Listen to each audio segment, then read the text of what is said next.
Right, ladies and gentlemen, welcome to the final of the World Billiards Championship between two of the greatest players in the game, Mr. David Causier and Mr. Peter Gilchrist.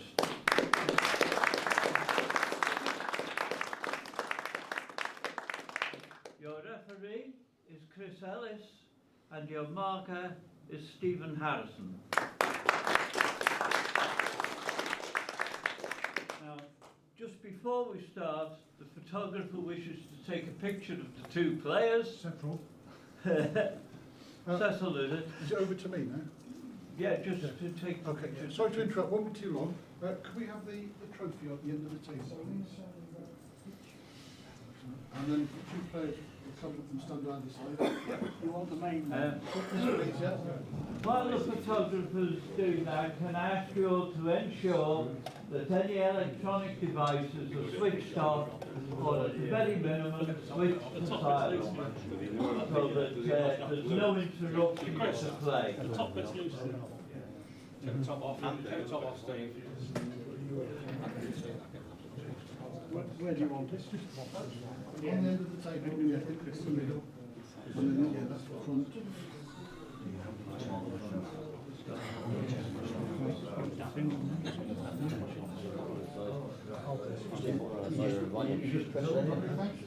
And we're doing one with the players and then the rest of the both. So No, I've got the same phone. No, you need your PIN number, then it's off. Yeah. Put your PIN number in. okay, thank you. A referee jump in as well. You've got a referee and a marker. Right, can we have the officials in the middle? I don't know your players on PIN. the outside. Everyone right up to the table so you're in the light. Right up to the table. That's really okay. This is very lovely. Smile, Chris. Power off. Traffic out. That's lovely. Thank you. You can put the table the trophy away and then we'll do a handshake shot to the players. And then you can get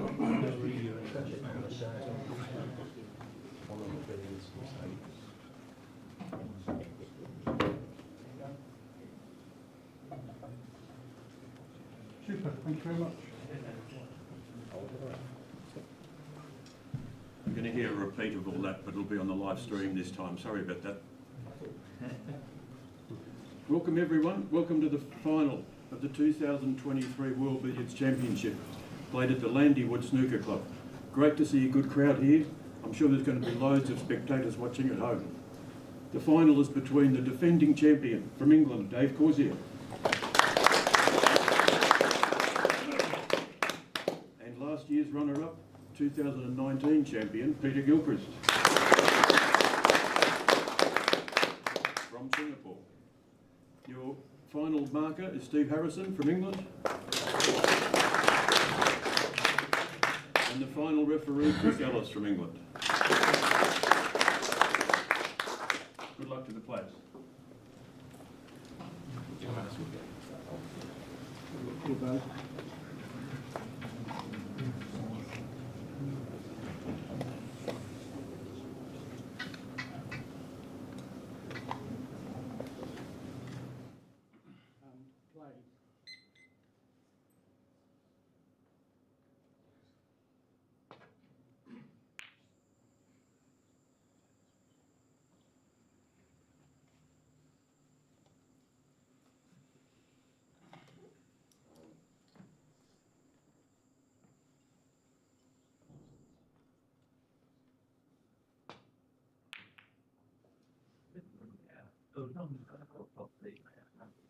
A very good afternoon, everyone, and welcome to Landywood Snooker Club in the West Midlands of England. Today, well, it's a very big day here and throughout the billiards community. And the reason for that, it is the biggest title in the game up for grabs, the World Billiards Championship.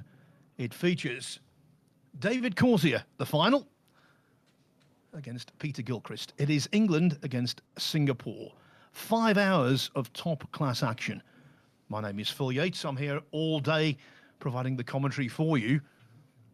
And I'm sure you're very excited about this prospect. Two wonderful players who we can guarantee will make some very sizable breaks and play some very high quality billiards, as you would expect with the world title on the line. Now, my first guest today, I'm very pleased to say, all the way from down under in Melbourne, Australia, is Jason Colebrook, the Managing Director of World Billiards. Jason, thanks for joining us. What an occasion this is. Fantastic occasion. It's been a great tournament so far. It's a really good club. Everyone's loved being at the club here. They're very friendly. Tables are fantastic. This will be a really good match.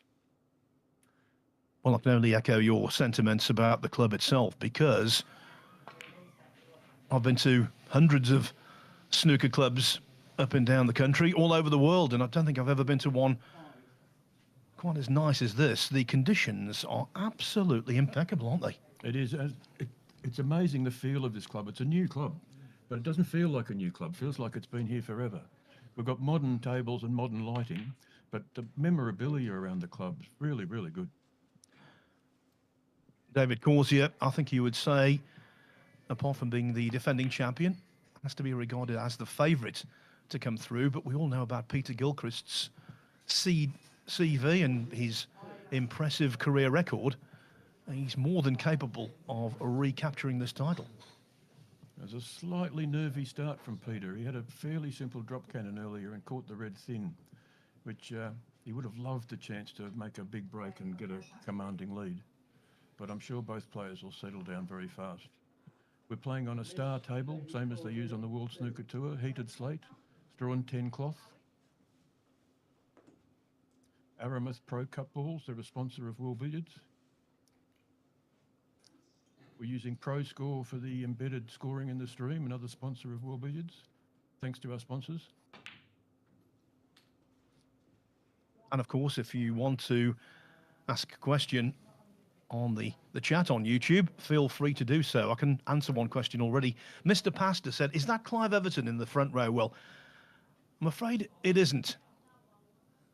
But I'm sure that Clive will be watching, one of the great supporters of billiards for many a decade now, and also a very fine player. Yes. Do let us know where you're watching from. If you're watching from out of England or inside England, please say hello. So, must ask you, Jason, as a rookie when it comes to this game, at the moment, with just 4 minutes gone of a 5-hour match, will these two be feeling a little nervous at the moment, or does that build up as the day goes through? No, you might get a little bit of butterflies in those first couple of shots, but they usually settle down pretty quickly. Dave's doesn't really, well, neither player really shows their nerves, but Dave appears fearless all the time he plays. He's so fast. Very, very little hesitation.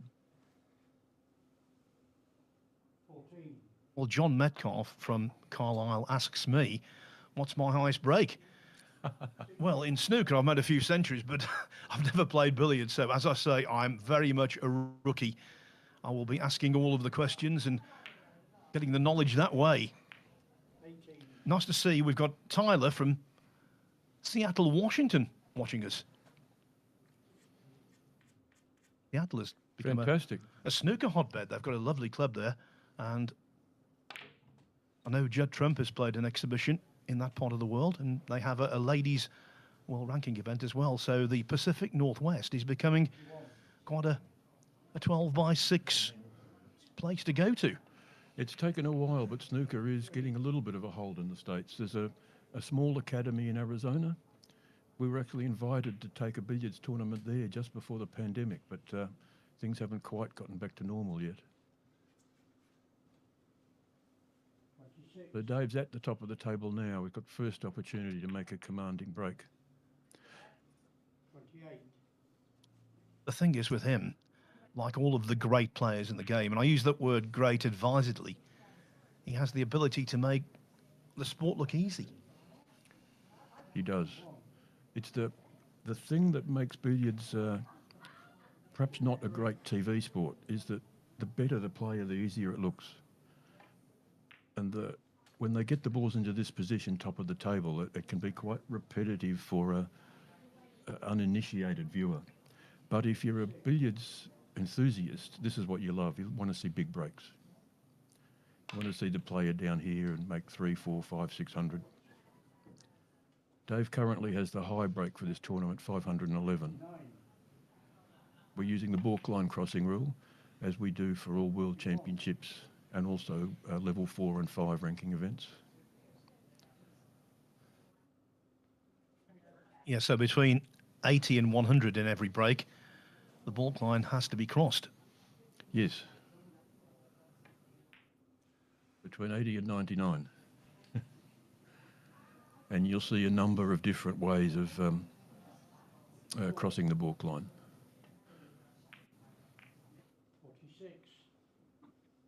And of course, this is a matter of semantics, Jason, but this is a billiards table. All of the tables in this club are billiards tables. All of the snooker players, That's correct, play on billiards tables. That was the original game, and that's why this particular final has got so much tradition and history attached. Yes, a lot of the snooker players, particularly younger snooker players, don't realise that billiards was the original cue sport. And it's what all the other games have developed from it.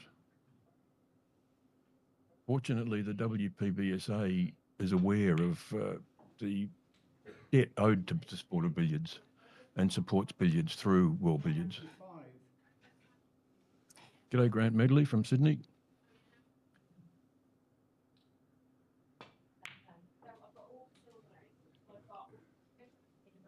You'll hear a little bit of background noise. We're sitting in the bar area here, and there's a few people enjoying the facilities here at the Landywood Snooker Club.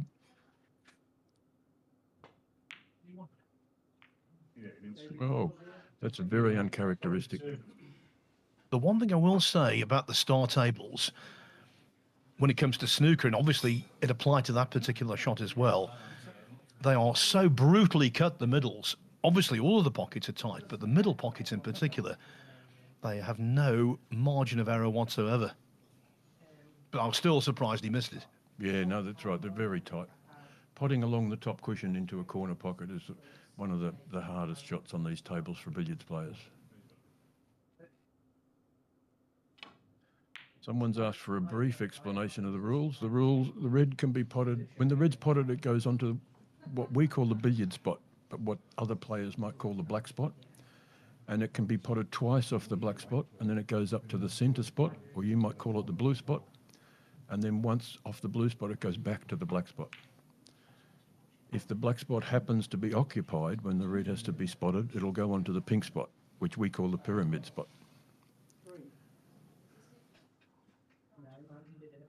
You'll see the reason the players try and get that white ball down near the billiard spot is that they'll alternate pots and cannons so that the red doesn't continually get sent up to the centre of the table.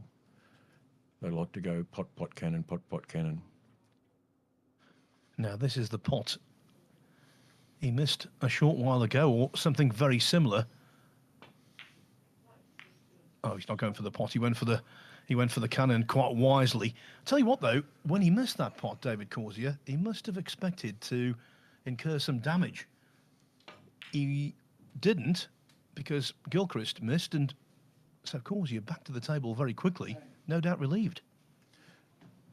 And the last final in Singapore, if my memory serves me rightly, Peter jumped out with a fairly big break early on, but was run down very comfortably by Dave, and Dave had a big win. Someone's asked why the pink spot's called the pyramid spot. Well, those spots were named before snooker was invented.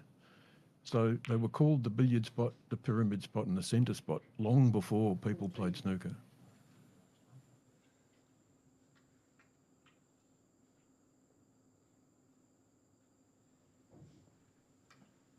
Yeah, the score in last year's final between these two, by the way. David Causier, 1,500. Peter Gilchrist, 1,092. Oh, close. So I don't think he missed one of those shots yesterday. I don't think he missed a long loser at all yesterday. That's very unusual. He's gotten a little bit lucky there. He hasn't left anything easy. Peter might try to hit the red screw back cushion into the corner down here for a cannon, or he may play safe.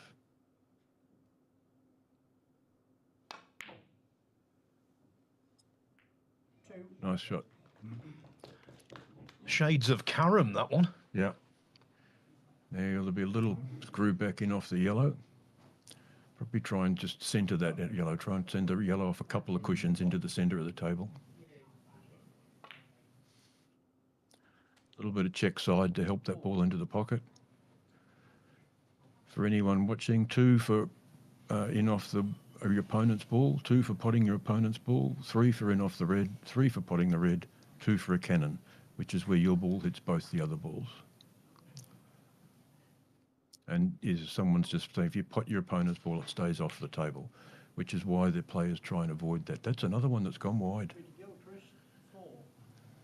It just seems to me that in the early stages, these two are missing shots that would be, for them, basically second nature. You have to assume it's because of the occasion.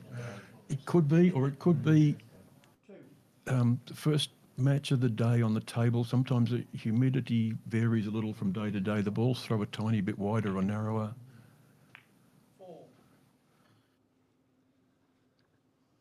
I'm very surprised at some of the shots we've seen missed so far. We're sure given another few minutes, we won't see shots like that missed again. So Dave's back at top of the table.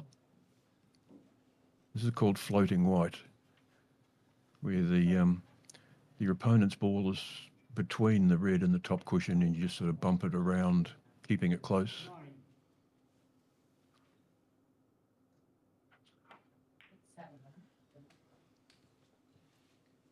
In golf, they have a saying about muscle memory. And I think it's very much the same with billiards. These guys have done this thousands and thousands of times. It's ingrained in them, instinctive. Absolutely. This Dave Causier playing now is probably the fastest player in the game. He'll make a decision on what shot's next in less than a second. He just knows. Peter is also one of the fastest players in the game. When they get going, they'll can score at the rate of 100 points in 6 minutes.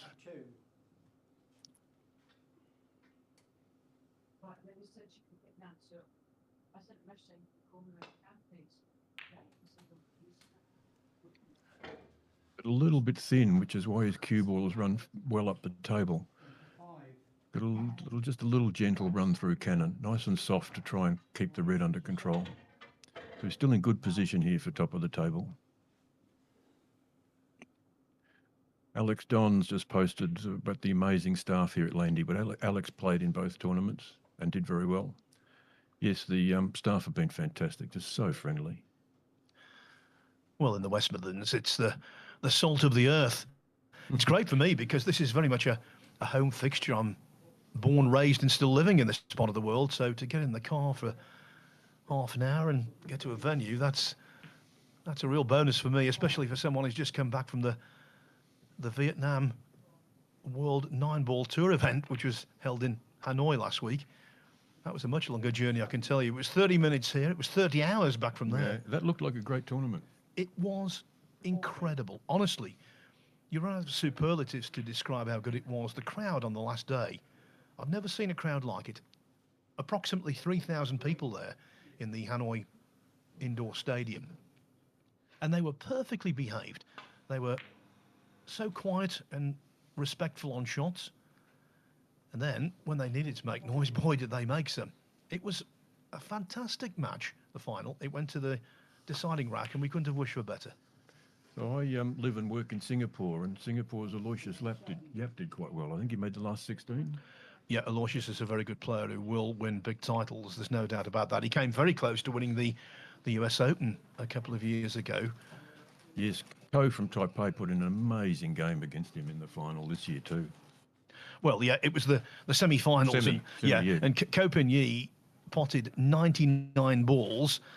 Aloysius Yap didn't pot one. I think Ko ran out from the break 7 times. So it was a 99-0 scoreline in terms of balls spotted and 11-0 in terms of racks. And then he went on to win the final. Because that's winner breaks, isn't it? Yeah, winner breaks, yeah. Yeah.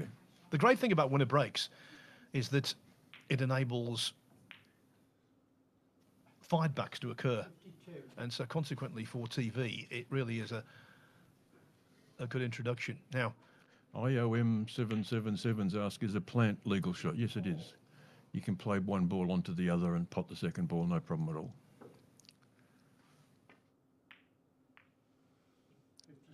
IOM 777 asks, did you go out in Hanoi with Carl Boys? Well, the answer is no. But Carl is an absolutely terrific guy, and he's a pleasure to share the commentary box with, as indeed, of course, is Jeremy Jones.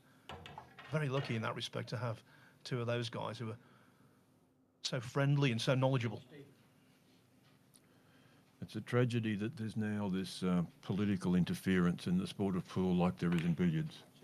But the WPBA and ACBS are threatening banning players, just as the ACBS has threatened to ban Asian players, billiards players. Absolute tragedy. Somebody's asked, is there any chance of healing the jism? Well, there's not while those people are in power. World Billiards let anyone play anywhere they like. We don't ban players for making choices about where they play. But unfortunately, the other organisations don't feel the same way. They're more interested in power than they are in the sport. Well, this is a very powerful position for David Causier. Already 138 ahead. I'm going to give you, while he's at the top of the table here, what he's done so far in the tournament. He came through the group phase undefeated. No surprise there. Oh, But that was a surprise. wow. Now, this is a very nice position for Peter to start. Peter will probably play a slow cannon red to yellow. Try and gather the balls and work them towards the top of the table. This is a very nice position.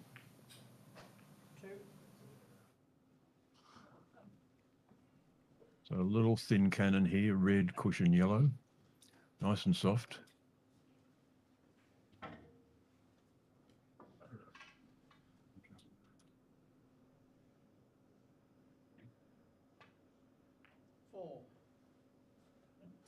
Now pop the red, try and leave himself the angle to play a cannon yellow to red and bring the yellow behind the spot. This is a pretty standard sequence in billiards. If this was after the first hour, you'd back him to get position right every single shot. Once they're warmed up, picked up the pace of the table. Little cannon, bump that yellow off the cushion and back behind the billiard spot. Oh, no. This is where things just aren't going well. Peter's a very good masse player, but that's very difficult to reach even at his height. Peter's 195 centimetres. Yeah, that yellow ball just floated on too far, and it's really obstructing. He may try and play a mini masse to make the cannon off the side cushion. Yellow across to the right-hand side cushion and back to the red.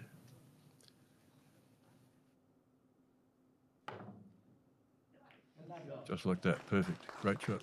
And he got another lineup, but he can play a run-through cannon. Someone's asked what happened to Mike Russell.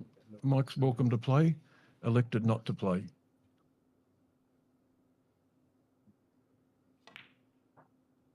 He's also, he works in Asia, and his employers are taking the side of the ACBS, sadly.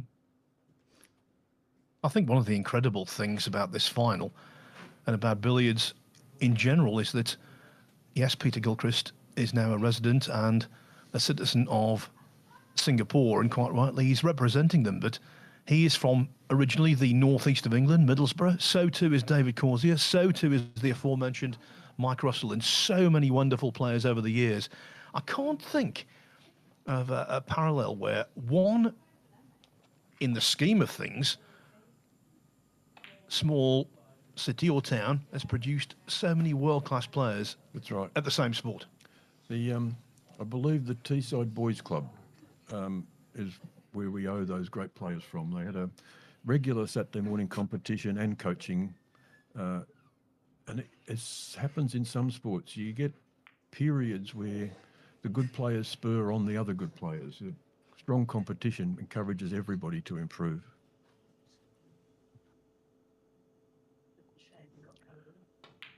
Billy Bousfield's just confirmed that Mike's employers didn't want him to play. G'day, Billy. G'day, Ricky. I don't know when I'll be back in Melbourne again.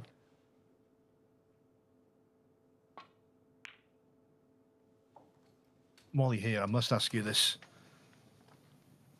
You know, you talk about great sportsmen in the world and people who've changed the game.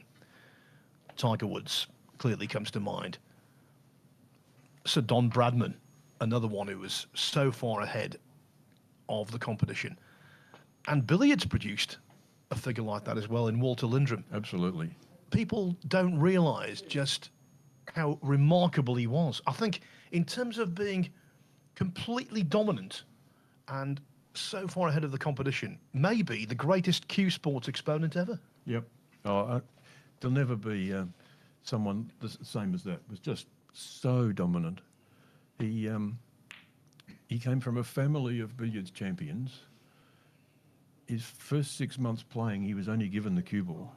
His father, more or less, I'm sure these stories are embellished over the years, but the story I heard was his father more or less locked him in the billiard room for 6 hours a day, playing with just one ball. So he learned his angles. And a different era too. There was not so many other things to do in those days. There's no TV. There was no, games. You know, it was just completely different. So people did. They loved the game. And crowds of thousands came to watch billiards matches. And some of the big challenge matches of the day went for 2 weeks, and they sold out every session for 2 weeks. Well, here in this country, royalty turned up. And as Yeah, you say, yeah. the popularity of the game knew no bounds. But Lindrum was not just a remarkable billiards player, he was a simply remarkable sportsman. Now, I use this word in the best possible way. Am I right in saying that he was basically totally wrapped up in the game to such an extent that you might say he was, in a good way, obsessed by it? Oh, absolutely. But he was a good man. He raised a lot of money in the war years, touring Australia, the country towns, putting on exhibitions, not for any personal gain, but for the funds raised went towards the war effort or war widows or the various charities that were around at the time. He was a founding member of the, I don't remember what the original name was, the Australian Sportsmen's Association, as was Donald Bradman and the great cyclist Hubert Oppenheimer. I can't think of his first name. I'm confusing him with the nuclear physicist, I think. Gilchrist, 47. But no, he was they changed the rules several times to slow him down. He used to play nursery cannons, run them around the tables 2.5 times. They changed the rules to limit that. They brought in the balk line crossing rule during his era. And that's a enormous compliment to a player when they change the rules to slow you down. I remember when Tiger Woods won the Masters for the first time in 1997, he went by a street and there's all the talk that the golf course was going to be what they were calling the terminology tiger-proofed.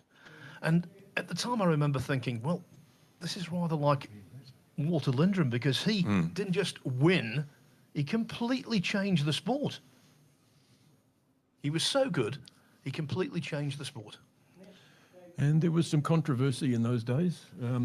Walter Lindrum was the first non-English person to win the World Championship. And he took the trophy back to Australia with him and said, if you want to challenge it, you come to me, which was not well received by the English authorities at the time. They thought it should be played in England. There's the trophy, the John Roberts Trophy. That is the oldest World Championship trophy in sport, any sport. Dates from 1870, solid silver, mercury gilded. I already mentioned this in yesterday's stream, but I get some interesting looks when I carry that through in a box and it gets x-rayed when I bring it through flights. You get some wide-eyed X-ray operators. I mean, what is that? And when you think that that trophy predates the World Championship of Snooker by 57 years. That's right. David Causier, 12. The first ever World Championship, Joe Davis won it, and he received £6, 10 shillings. Opperman, someone's just corrected me. Hubert Opperman, not Oppenheimer, was the cyclist. Yeah, so the first ever winner of the World Snooker Championship, first prize, £6, 10 shillings. I can tell you what, in 1927, the billiards players were getting more than that. Yeah. Considerably more. It was the poor relation snooker. And then, of course, there was this flip maybe in the 30s and 40s. And they used to play for a share of the gate, the billiards players. They'd have these 2-week tournaments. Oh, another piece of bad luck. 2 weeks tournaments, and the billiards players would be on a percentage of the tickets sold. Someone asked earlier about playing drag with side. The reason the players do that, it helps the ball hold its line. Although side doesn't deviate the ball very much on these modern shaved cloths. But you play drag, it means the side stays strong and the ball doesn't deviate. Gilchrist, 6. And you arrive at the target slowly when you play the shot with drag. See, that was a very tough shot. He just walked up and hit that. He's so fast. Given the way that these two have played during this tournament, the large number of breaks they've made, this first half an hour of the final, I think it's fair to call it, by their standards, a little scrappy. Very scrappy. That's very surprising. At other times, these guys have exchanged, it's 100, 200, 300 breaks.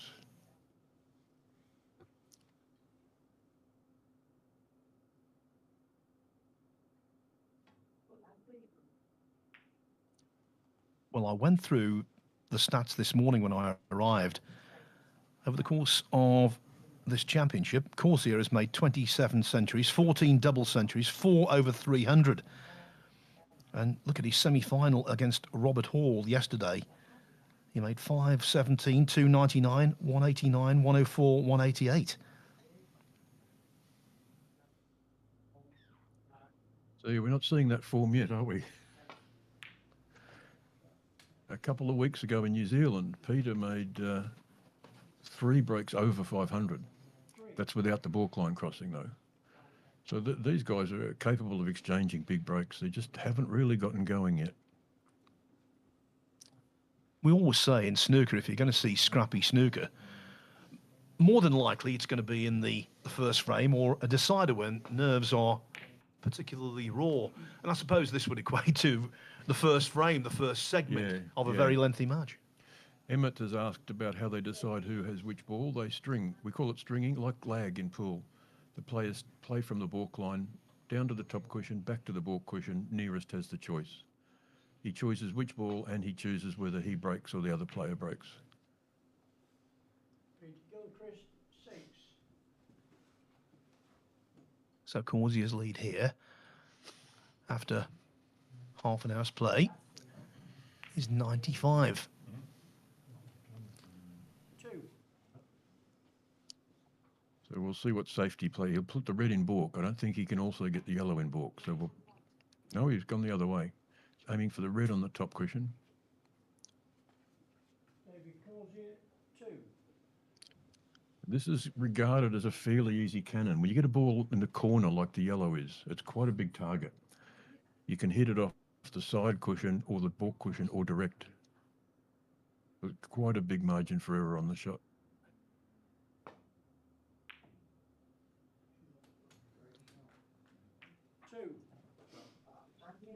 And that's a pretty good result. If he's got an easy in off yellow there, he'd be really happy with that result. 5. Yes, they still have to cross the balk line between 80 and 99, between 180 and 199, etc. Stops the player getting them to top of the table and just making 300-400 without moving the balls at all. It adds a little bit of complexity. It's not got it quite right. This will be a slow in off into the centre pocket, probably with a little bit of check side, a little bit thin. Nice shot. Not quite what he wanted. Now he'll have to play a long loser, or long in off. What he's got to guard against here is that yellow catching the jaws of this left-hand bottom pocket. That's the danger on this shot. It can catch the jaws or indeed go in.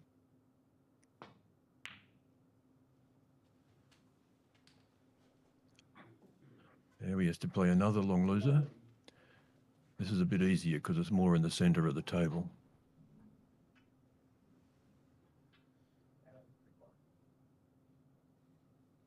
Watching on Facebook, Paul Loffrey makes a really good point, actually, and this doesn't apply to one individual, it applies to everyone. He was saying that Walter Lindrum played in an era where he was using ivory and bonzoline balls, and nowadays with modern equipment, the balls are so much more responsive. What would he have been able to do? Well, the sky's the limit, I suppose. Yeah, but there's quite a number of differences. You'll get some people will argue the other way, that these balls being more reactive, you occasionally get some, you get more kicks and you get some lively throws, that the ivory balls were in some ways being deader. You knew what to expect a little more. The other thing is that Walter played, I might get this the wrong way round, but he played, I think, with strip rubber cushions, and we now use block rubber cushions. So that it's a little bit different. The balls behave just a little bit differently. I know Paul's used to play at the Yarraville Club in Melbourne, club where I used to be a member.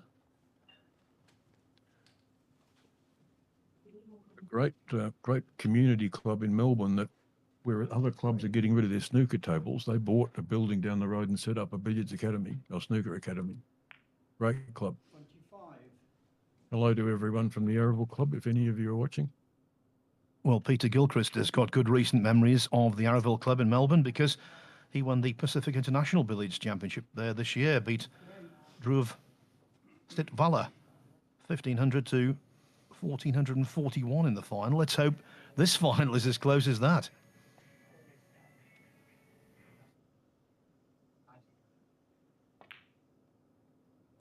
Gilchrist also won the Irish Open in May this year. The Pacific International was in mid-June. When he won the Irish Open, he played David Causier in the final, and that one was also close, 5-7-7, 5-17. So I'm just trying to will these two to have a thrilling conclusion. Here's another one where they just haven't sat nice for him.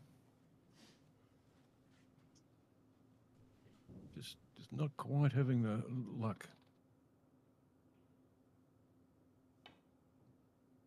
35. That's good. Little stun cannon here, red to yellow. It's got the option of playing it softly or doubling the red across the table and hitting it firmer. Played it softly. 37.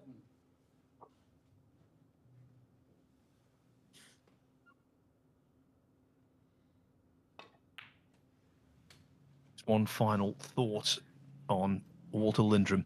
You know, fans of music, you hear them say, oh, I'd love to have met Elvis or seen him or met Frank Sinatra. And I think Lindrum is exactly the same as that for billiards enthusiasts these days. He holds such a wonderful place in the sport. And if you could get a time machine, wouldn't it be fantastic to just go and see him play for half an hour? Absolutely. It's interesting as you travel around the world, in many of the billiard rooms in Australia, you'll see a photo of Walter Lindrum on the wall. If you travel around the rooms in New Zealand, you'll see photos of Clark McConaughey, who was their star of that era. And in England, it's usually Joe Davis, who was a star of the same era. And they're all just wonderful players. 47. I never saw Joe play, but I saw Fred Davis play on several occasions. He was playing competitive snooker into his late 70s, and he was such a giant of the game. He's the only player who I never refer to by his first name. I always used to call him Mr. Davis because I felt it was entirely appropriate. Yeah. Such a nice guy. Well, he got to the semi-final of the World Snooker Championship in 1978 when he was 64 years old. Fantastic, isn't it? 52. It was an Australian guy, Bob Marshall. He retired from the game. He won plenty of events. I won't list them all. Retired from the game, came back for some reason in his mid-70s, played in the IBSF World Billiards Championship and was runner-up at 76. This is a sport with longevity. Peter Gilchrist 55, Dave Causier is 50, and these guys will be playing another 10 years' time, no trouble at all. But Peter's building a bit of a break here, but he's got that yellow in baulk. So for anyone that doesn't understand, you can't fire back in this sport. He can't play that yellow from the D. So he wants to manoeuvre that red around and get himself into a position where he can either go in off the yellow or he can play a cannon from red to yellow. 61. Nice little half ball in off, bring the red up the centre of the table. 64. And now the initial introductions have been made, and the first half an hour has gone by. Now I think it's the settling down period where you'll see the guys at their very best. He doesn't want that to go into baulk. So he's got a choice here. He can roll that red into the middle, leave himself in off yellow, or he can play a screw back cannon, red to yellow, and bring the red up and down the table. And you can see him thinking there, or he could pot the red in the middle and screw back for in off the yellow. So he's looking here at where he would leave his cue ball to go in off the yellow. This is one of those rare situations where there's 2 or 3 options and there's not a clear winner as to what's the correct thing to do. To a certain extent, it's how you feel. Looks like he's going to play a screw back cannon, send that red up and down the table. 69. G'day, Glenn from South Australia. A bit of a slow start. 71.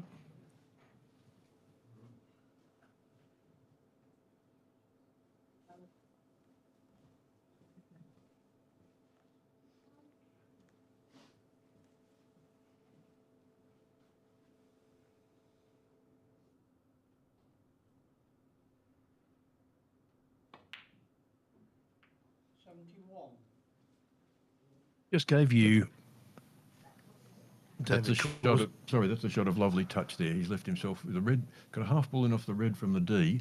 He just put a little screw in off the yellow. Oh, commentator's curse. 71. Don't worry, Jason. It happens to everyone.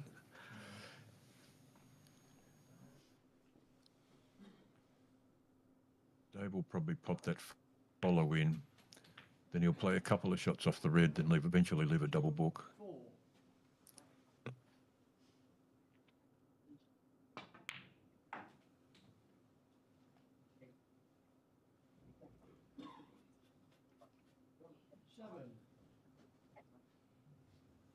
And that's not ideal. He would have liked to not leave that red on the cushion. He just play across with a bit of spin, leave his cue ball in baulk. And I think you'll find Peter will just play a safety miss here. When both balls are in baulk, the player is allowed to just roll his cue ball onto the cushion or into a safe position. G'day, Boonsong from Singapore. Yep, doing well over here. Miss 2, Dave Causier. He's going to play the cannon. He played this little bit of stun, a little bit of right-hand side. 2. Good shot.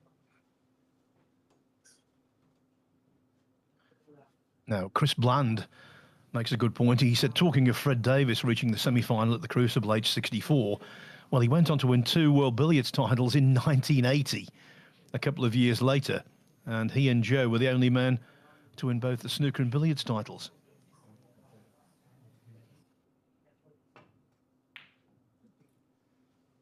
Oh, we're seeing some extraordinary misses. There's nothing in this match. Both players have missed some easy shots and they've not been punished for it, which is rare at this level. Sometimes you have a careless miss and you're sitting in your seat for the next half an hour. And if you're watching our stream today and you think this has been the prevailing standard in the championship, well, you are mistaken.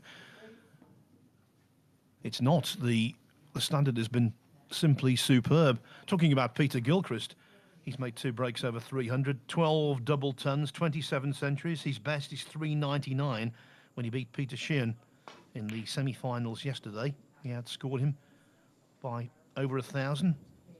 Made breaks of 292, 107, 220, 205, 250 and 178. So He was still in good position on that 399 too, but couldn't make position to cross the balk line for the 4th time. So you're gentle in off the red here. Put the red up there to leave a cannon red to yellow. Would have liked that red a tiny bit further off the cushion, but this should be pretty straightforward cannon. You just have to beware of the double kiss here. He catches that red at the wrong angle. He has another option of playing red, cushion, yellow with a bit of side. 11. You could see there how close they came to the double kiss. That's what you have to guard on that shot. A chance to get them to top of the table here. Hit this nice and thick on the red, play lots of side.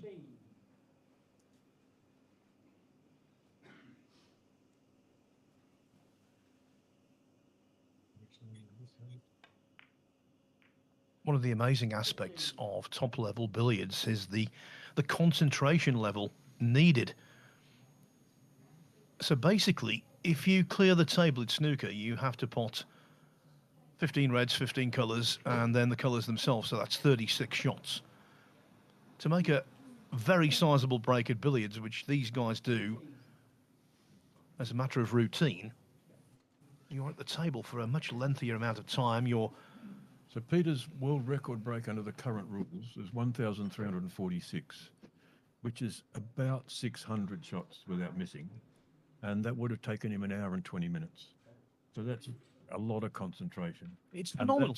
And that's playing, we all see the world snooker stats and the players around that 25 seconds sort of average shot time. These guys are under 10 seconds. 20. Now he's got him perfect here. I'm going to risk commentator's curse and say we're going to see a nice top of the table break here. And it goes without saying he's very much in position to take the lead.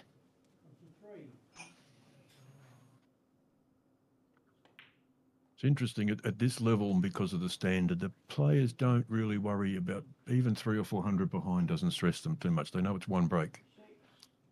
Unless you're in those dying minutes, so it's a different story. 28. Darren Taylor witnessed the 1,346 break. Go Darren, New Zealander now living in Brisbane.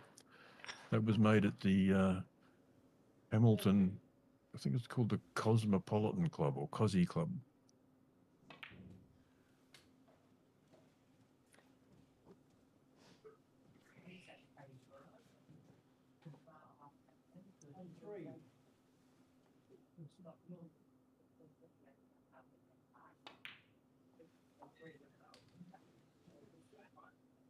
So here is coming up the lead change. Gilchrist about to hit the front.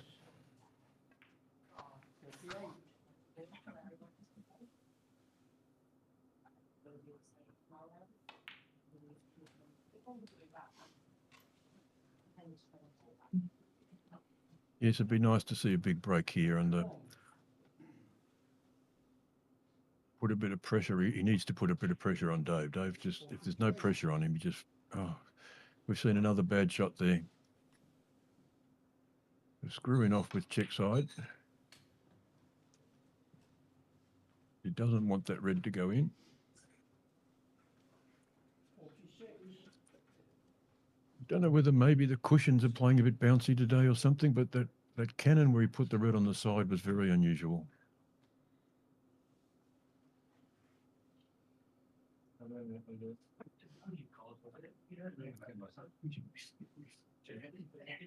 So I'm going to leave you now. You've had enough of an Australian voice. We're going to have an English voice join you. Thanks very much, Jason. Very informed and Hope to have your company again later on in the day.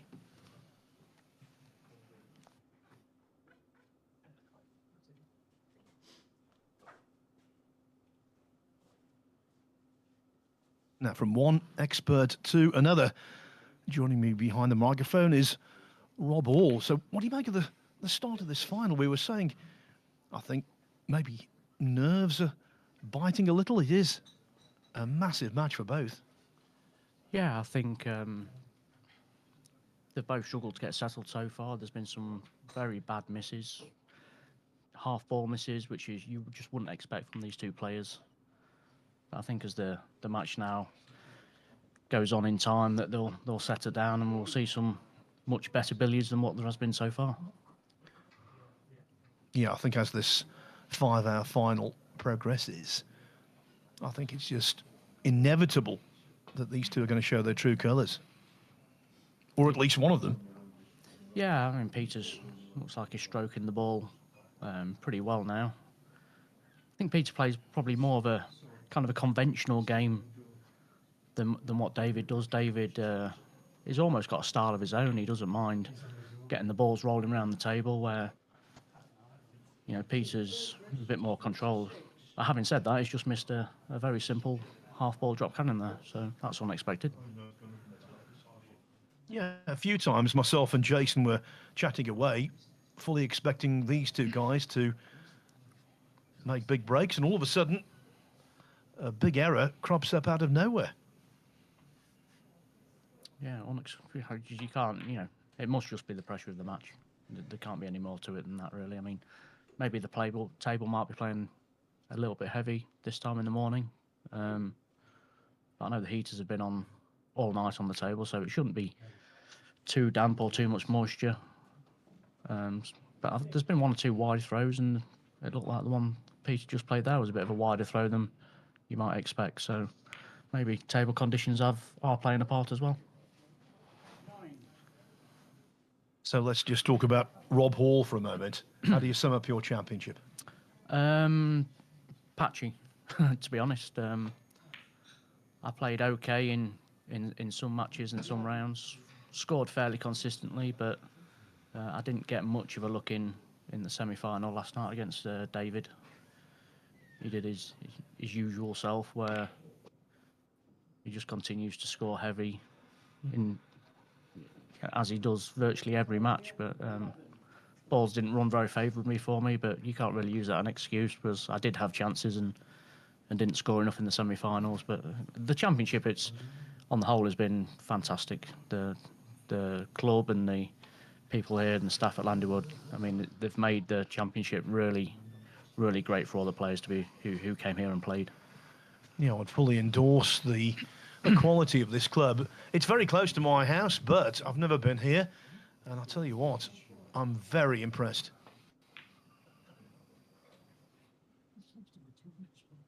So another mistake as we were chatting, the failed screw backing off, and now Gilchrist back at the table looking to build on his slender lead.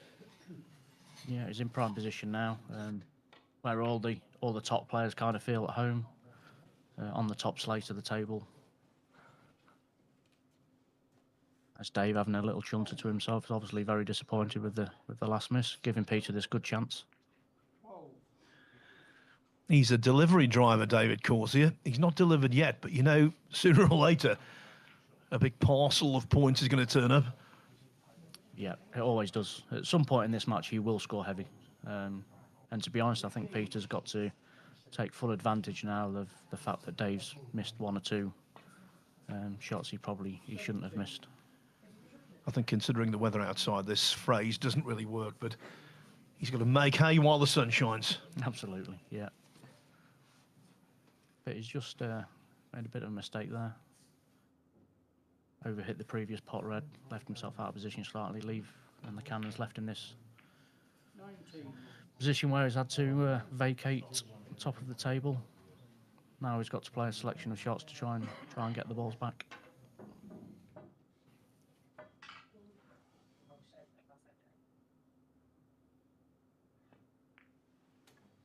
So he's just going to play a series of half balling offs here. ideally he wants to leave in the end an in off in the centre pocket to drop the red down towards the top cushion, which will leave him a drop cannon, yellow to red. That's what's in his head now. That's what he's going to try and work for.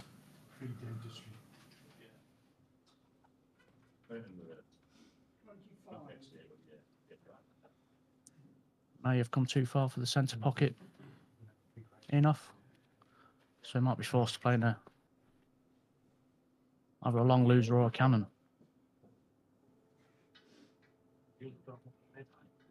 So we'll play the slow long loser here. He'll push, changing his mind. He really didn't want to have to play this cannon because he could end up pushing the yellow towards the corner pocket here.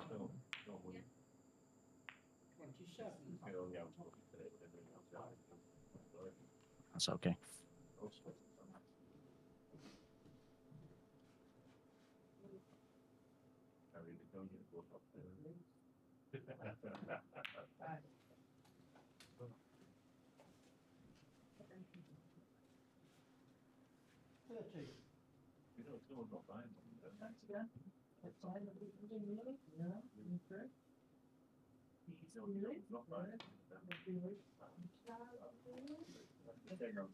We were saying that Gilchrist is 55 years of age, and he won his first world title in 1994, overcoming Mike Russell in Bombay, India, now Mumbai, India, of course. So he's been at the top of the game for many a decade. Some would say too long, Phil. We need to try and wrestle him away from the top of the game. Recaptured the title in 2001 again in Mumbai. I played in Mumbai just a few months ago with Peter, an invitational event, and we had a great event there, great hospitality. It's just a shame that we can't get the Indian players over for this championship at the minute through one reason or another with politics within the game, but I think it's the only thing that's missing from these events is some of the Asian players. If we had those over, then it would be, well, it'd be more competitive for sure. Yeah, the footprint of billiards in India is simply extraordinary. I'll tell you a personal anecdote, Rob. I was in Chicago. I went to a Chicago Cubs baseball game. I love baseball. It's one of my favourite sports, if not the most favourite sport I don't cover, if you know what I mean, just as a fan. And we were leaving the stadium, Wrigley Field, and got picked up by a taxi. And the taxi driver was an Indian gentleman, and we started talking about different stuff. And the name Geet Sethi came up. And of course, Geet is a friend of mine. We used to cover snooker together on the tour when he was writing a lot of articles on the game. Just a great guy. And when I mentioned Geet Sethi, this guy's eyes lit up. I realised immediately I was talking about someone who he regarded was a superstar, and that's the way it is over there. Yeah, it's I'm not sure what the situation is now, but when I started playing, 20 odd years ago, they used to say that billiards was the second biggest sport in India, only behind cricket. So I can't imagine that's still the case, but it's still very, very popular, and it's still covered well in their tabloid newspapers, and they get a lot of column inches for the sport in India, which is it's fantastic, and it's just a shame that we probably don't get a little bit more in this part of the world. It's a crying shame, there's no doubt about that, because you guys are so skilled.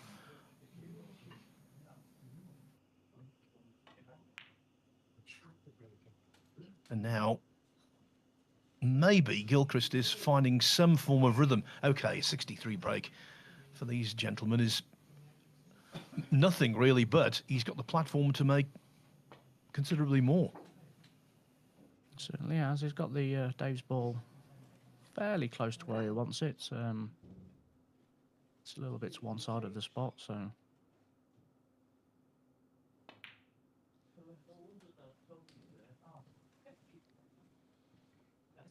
the red will go onto the centre spot after this pot. So Michael Day has made a very good point actually on our chat on YouTube, saying that if Gilchrist were to win the title, he would have done so in 4 different decades. Last world champion pre the COVID-19 pandemic in 2019. That's right. That was in the RACV club in Melbourne. A wonderful, wonderful venue. That's a bad miss from Peter. He'll be disappointed with that one. He was just looking like getting somewhere close to where he wanted to be, and again another unexpected miss. As was that. So the errors keep on coming, and look, without wishing to sound like a broken record, there have been a lot of mistakes, but the positive side of that is that the match remains close and very unpredictable. So this is not a simple shot. A lot of check side needed. Yeah,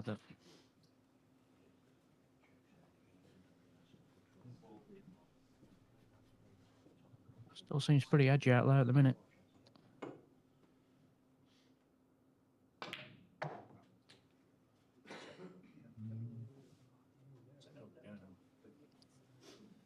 One thing I will say, Robin, you'll understand exactly what I'm saying.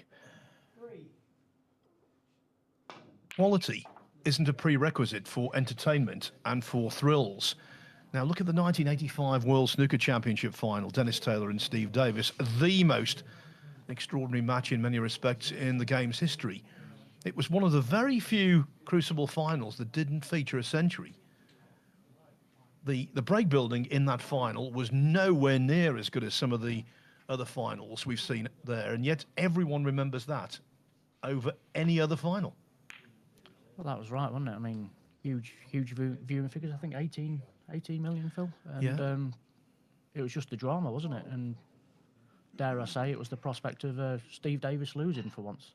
Yeah, and of course he lost the following year as well to Joe Johnson. By the way, I must say hi to Stephen Hallworth, my good pal from Lincoln.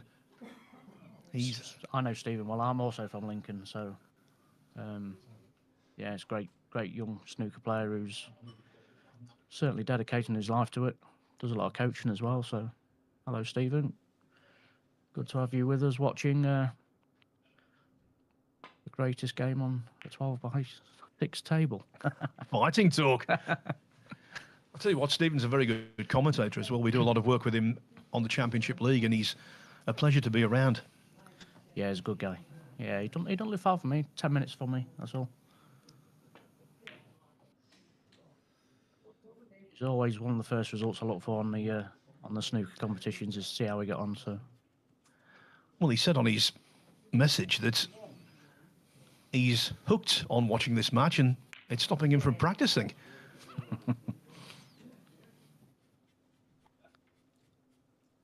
So we're coming up to the first hour completed,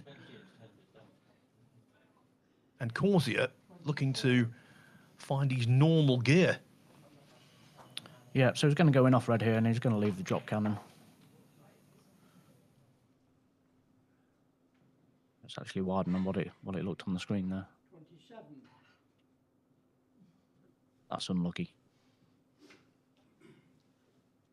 Melvin Oakes, watching on Facebook, has said, would you like to mention that you have one of the best coaches in the commentary box in Rob? Fantastic knowledge and skill of the sport.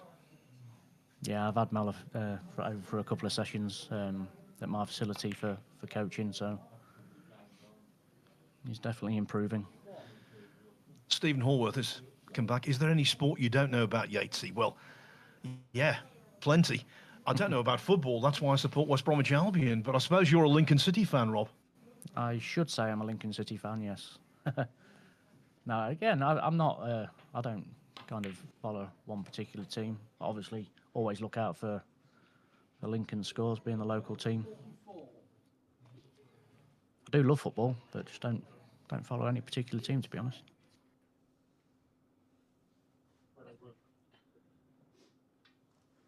Dave's just trying to sort this situation out here. It's not straightforward.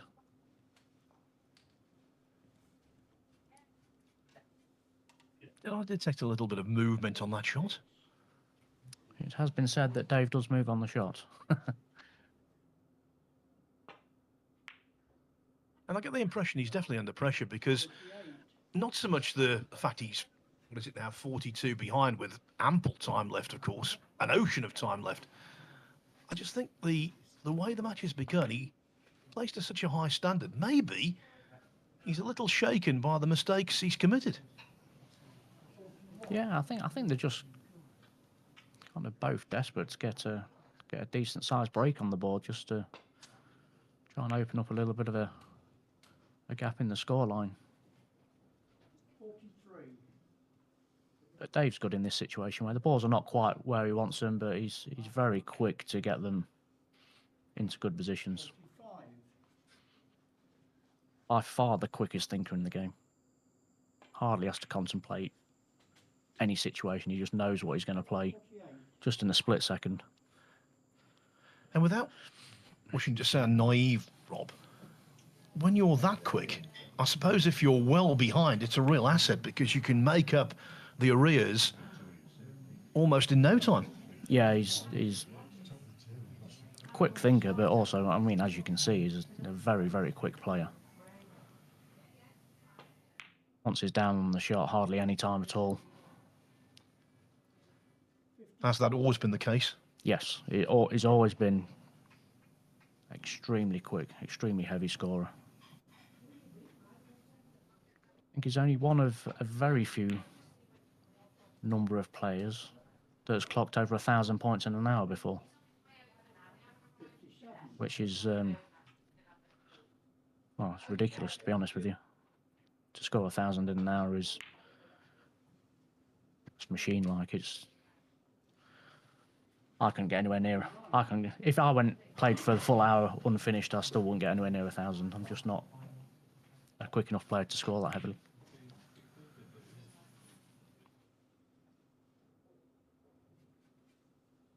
So again, he's still, scrapping about a little bit, but they're still in okay position. Obviously, he's trying to get them to the top in the end. Good chance to do so here. In off red, then on off white. He may leave this over the top pocket. So next two shots, in off white, drop the white behind the red spot, then pot the red, then should be top of the table.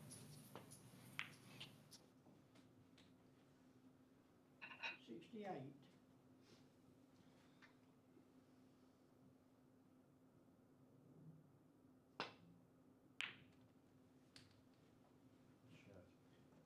We talked about concentration levels required for the players. We must also mention the referee here, Chris Ellis. Yep, another Lincoln guy. So he's from. I do a lot of travelling with Chris on the tour and on the domestic tour around England and also abroad. It's his first world final. He was absolutely over the moon the other day when he came over and told me he'd been given the final. So it's great to see him in this situation, because I've known him for my whole playing career in the local scene, and now he's travelling as well. So it's great for him.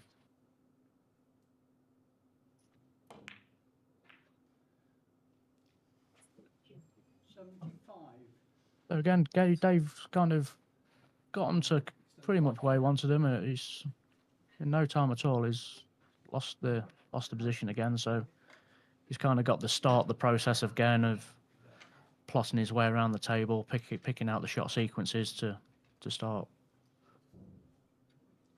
thinking about trying to get them back down onto that top slate behind the spot again.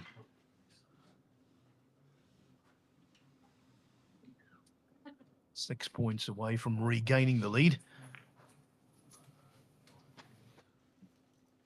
So he's left that a little bit short. He was just playing the pot red to leave the cross loser off the red this shot, but he's left it a little bit thin. It's not the standard half ball, which is kind of what the billiard players are always trying to leave.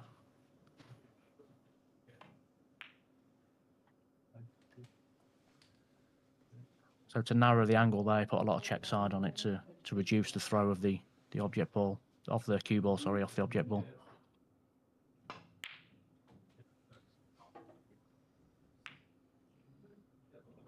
Billiard players use half ball as kind of the guide because it's, for a natural rolling ball, the half ball throw is the widest you can get. So when the cue ball comes off the object ball half ball, as a natural rolling shot, you can't get a wider throw than that unless you hit it hard or with bottom spin. So it's kind of the go-to contact which billiard players use. They're all the time trying to plot their way around the table, so each shot is a variant of the standard half ball shot. Well, I think everyone was hoping for a tight match here. Now, it might well not be, because one of these players could zoom ahead and win comfortably from this position. But right now, it is very tight. 67 minutes gone, and just 8 points between them.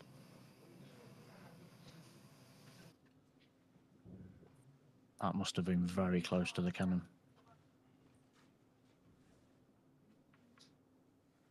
It's one thing with Dave, he'll keep going for his shots. He's a phenomenal shot getter. When you think the balls are pretty safe, he, more often than not, he comes up with some cannon of some sort to score points. And again, he thinks of these shots in, you know, a split second, where some players will be scratching their heads for you know, much more time.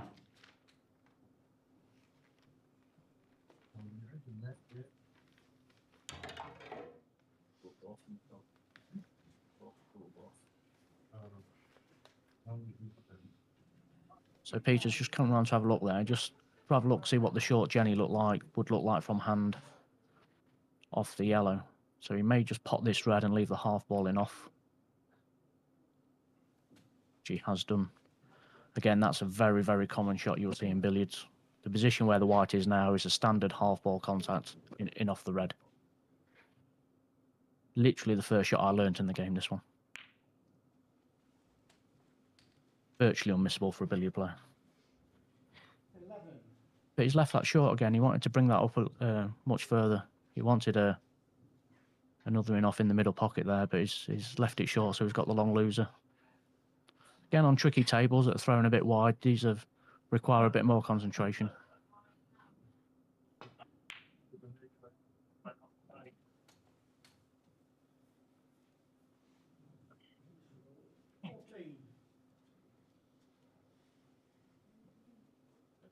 Joyce now, he's going for the short Jenny. He may have had the cannon.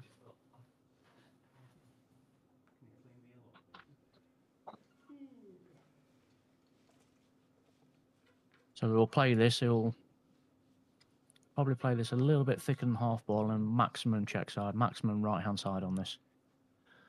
Now, the fact that the ball is being cleaned, Rob, that suggests that he's worried about what they call in snooker a kick, or they call in pool a skid.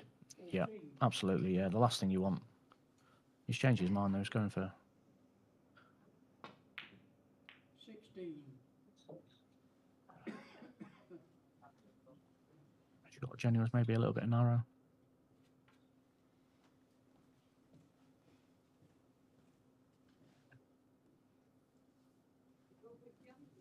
Another question for you: in snooker over the last 2 or 3, maybe 4 years, kicks have been, well, not exactly eradicated, but certainly drastically reduced by the introduction of town chalk. Yep. Do you guys use the same? I do. I've been using it a long time. I might be wrong, but quite surprisingly, I don't think either of these players do use town chalk. But the vast majority of players do now in billiards. Don't think these two do. The conventional wisdom on the snooker tour as well is that not only has it greatly helped in terms of reducing kicks, but also it stops big bounces. Yeah, I think big bounces are probably a little bit less commonplace in billiards. You don't seem to notice them as much at snooker, obviously, when you're positioning around the pink and black and you get the big bounces off the side rails in snooker, it can be very detrimental to the position. But I think it's less of a factor in billiards. You very rarely hear people complain of a big bounce in billiards. So Peter's here now. He's got the drop cannon. And like I mentioned earlier, talking about half ball, and he will be setting this up pretty much half ball. It might be like a little bit thicker than half ball, but that's kind of always the go-to contact to gauge all your shots by. By the way, talking about Dave Causier's scoring power and how quickly he can go about things, S. Fan has told us that his 588 break in the semi-finals of this year's Welsh Open took 34 minutes. That's around 5 minutes, 50 seconds per turn. Yeah. Yeah, and that would be about right for Dave, yeah. Between 5 and 6 minutes per 100. When he's in good position, sounds about right. There's been very few players that are quicker than that. Chris Schutt, who won the Worlds in, I can't remember when. I want to say something like 2006, maybe. He was exceptionally quick as well. A wonderful, wonderful talent Chris was, and we all kind of wish he was still playing because he was he's a great guy. And at the time, just another player from the Teesside Boys Billiard League. They just had a conveyor belt of exceptional talent. You had your Mike Russells, Peter, Causier, Bjort, Lee Largan, and many more others. All the ones I've just mentioned have been world champions. So.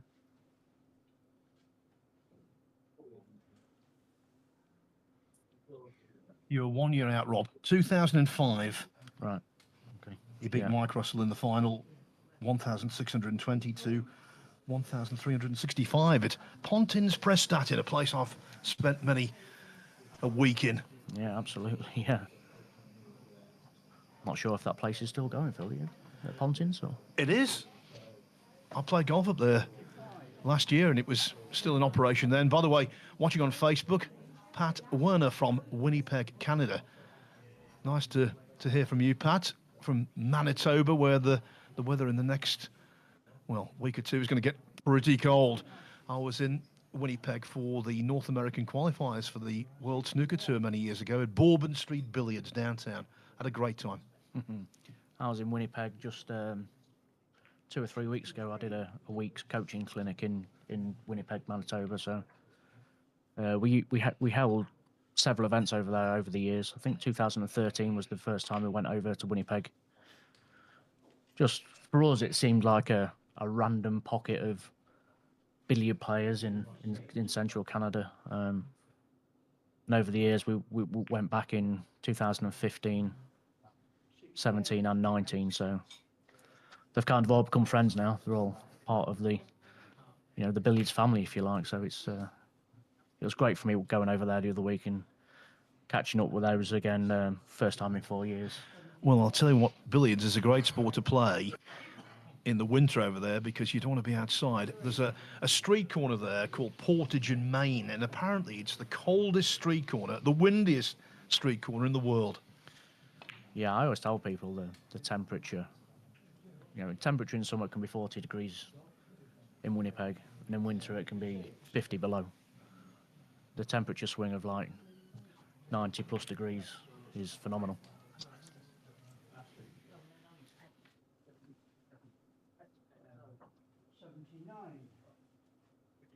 So approaching the century here, and in pretty good position, Rob.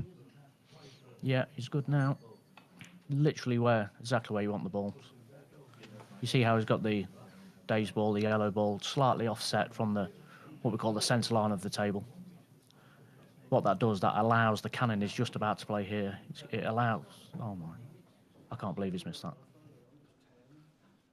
That's a very, very, very straightforward shot there. He shouldn't have missed.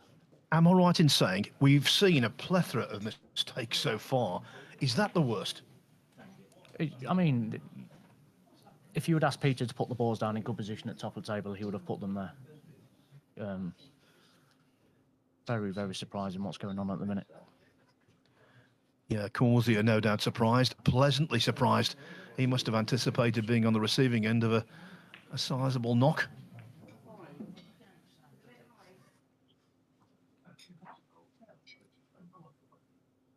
Looks like it's going cushion first here. 7. Oh, I thought he'd missed that. Look on Peter's face, he might have thought he'd missed it as well.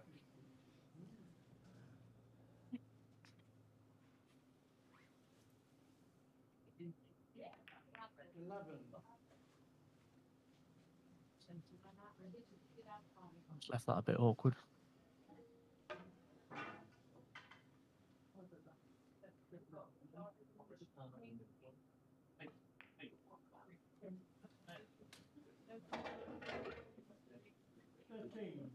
So Dave here, he's gonna work the white ball, ideally till he gets it somewhere in between the centre spot and the bulk line. He's lost it already.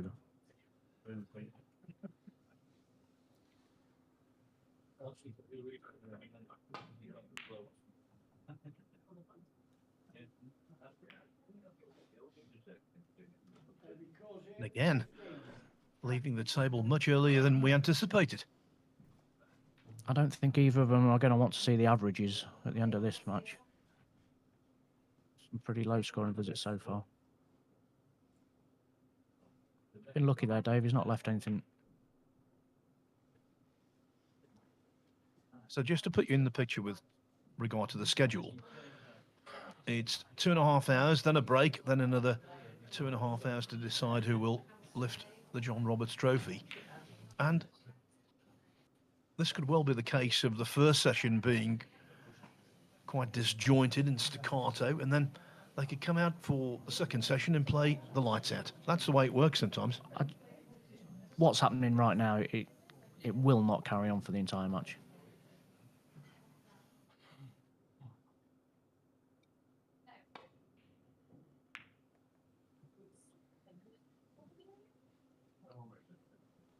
I've seen so many snooker finals where one session has been brilliant and the other one hasn't.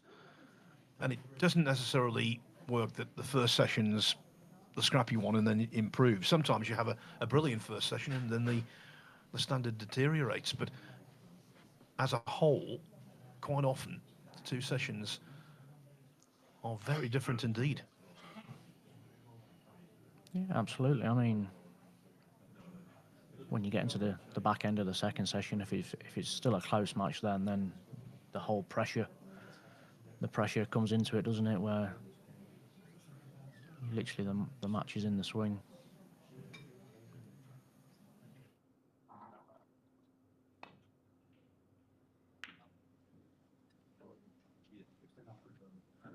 So with the red on the cushion there, they're just trying to keep the ball safe.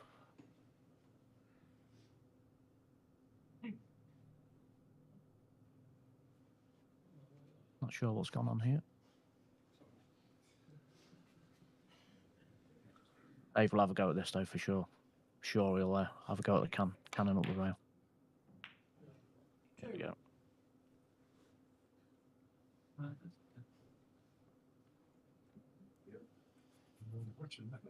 Always leaving a little bit to luck playing that kind of shot, hoping that the ball's going to land in favourable positions.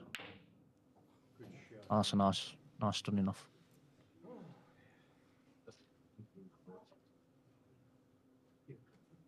It doesn't always work like this, but it is quite a common trait when players play quickly and fluently, like Dave Causier. They tend to be inspirational players who suddenly can come alive. Yeah, absolutely. I mean,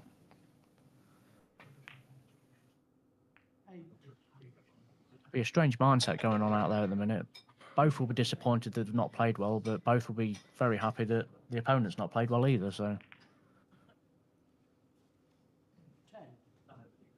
Yeah, that's the thing with cue sports, that sometimes I think players tend to ignore the fact that you can sometimes win playing poorly or average, and on other occasions you can play very well and lose. Yeah.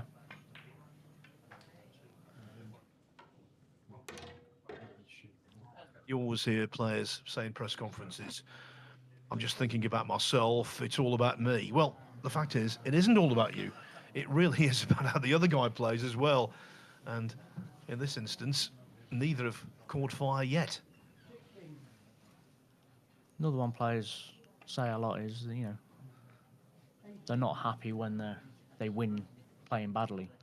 And sometimes they seem happier having lost playing well, you know, so... Yeah, I think having pride of performance is a very laudable thing, but ultimately, as Tiger Woods used to say, it's all about the W. Absolutely, yeah. Mike Russell, who's, I would say he's got to be the greatest player since the Lindrum era. The greatest player of the kind of the modern era of the game, post-war. He's a guy that he always says, I just want to play well. You know, kind of win or lose, he just wants to play well. A shame he's not playing at the minute. Phenomenal player. When he was you know, at his best, probably in the 90s, early 2000s, he was robot-like, to be honest. I still watch a lot of his videos now and try and take a bit of inspiration from watching him play. By the way, that short interruption in play, this wasn't the case, but Designer Billiards, Grant Meadley said, Dave asked for a re-rack. A lot of missing going on here. That wasn't a straightforward pot, but he would definitely expected to have got it.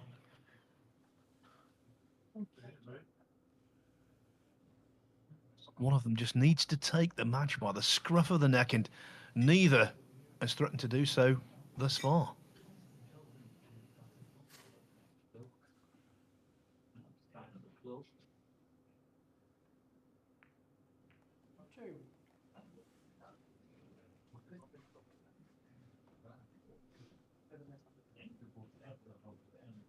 So 2 or 3 choices here for Peter. Screw back off the yellow cannon, red cushion yellow cannon, or maybe screwing off the red. Screwing it off the red, I think.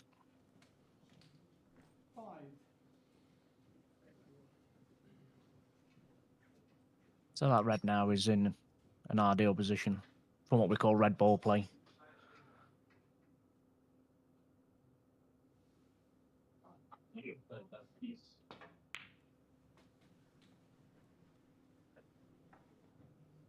Might not be a bad idea now for Peter, just play a sequence of middle pocket losers just to get his arm going, get his confidence up a bit.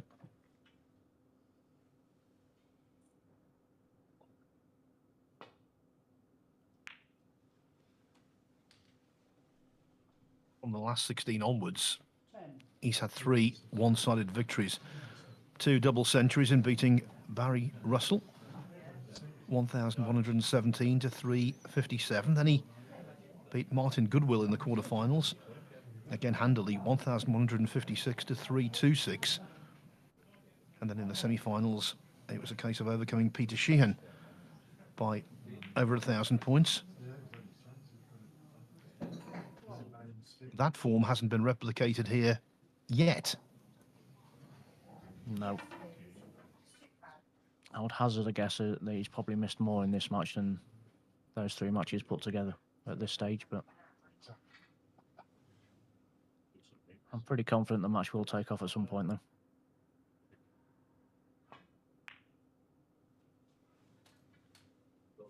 See, there's a few people mentioning on the comments about 1,000 breaks and what have been made over the years. Peter's the only player that's made 2 in the modern era. Made a 1,346 in New Zealand, and he made exactly 1,000 in Carlo in Ireland.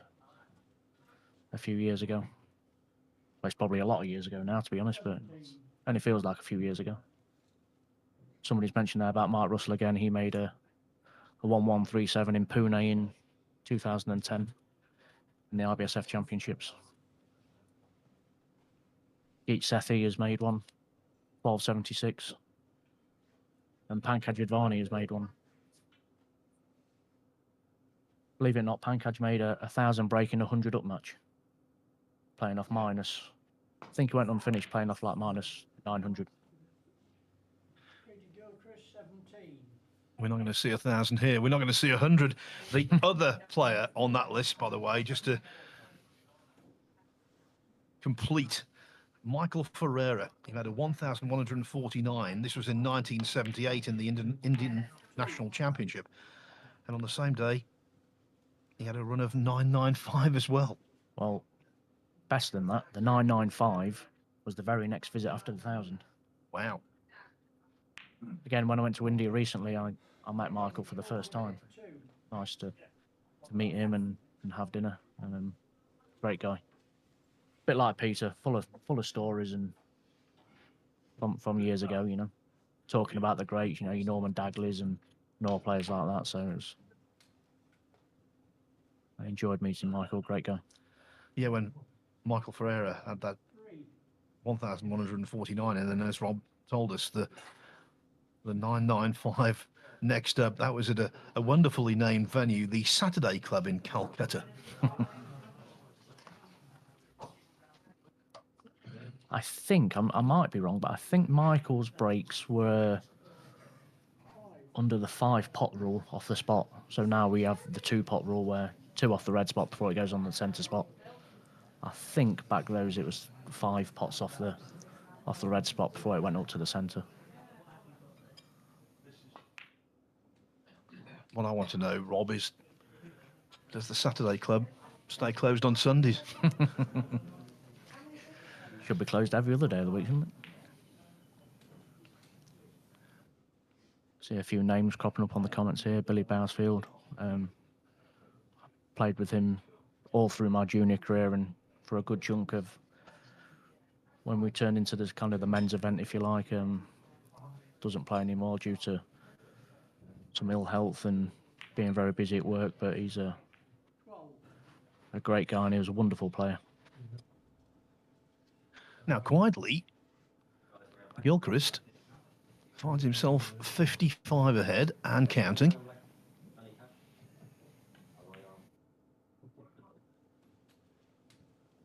Again, he's got them round the kind of top of the table. He's trying to manipulate these balls a little bit.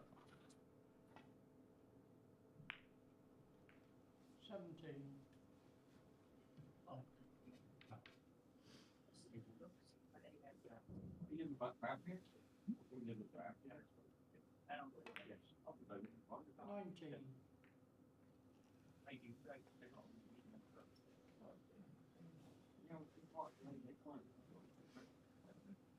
The slump of the shoulders tells you a lot there. Should get this big target really in the middle of those 2 balls. 21. So he's got them to the top now. So I'd usually say this is a great scoring opportunity, but the way the match has gone so far. Yeah, we always say that in competition, don't we? Under normal circumstances, and nobody's really ever defined what normal circumstances are, but I know exactly what you mean. Yeah.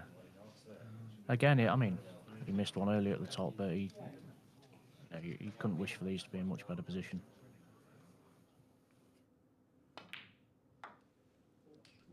Just needs a bit of focus here to lay on a few points.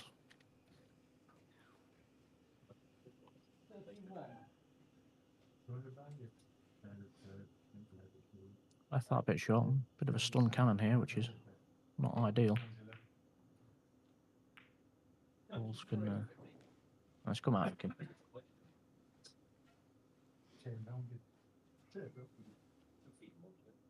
These two played in the final in 2022 at the Ronnie O'Sullivan Snooker Academy in Singapore, and Causier won in the end relatively comfortably, 1,776 to 1,092.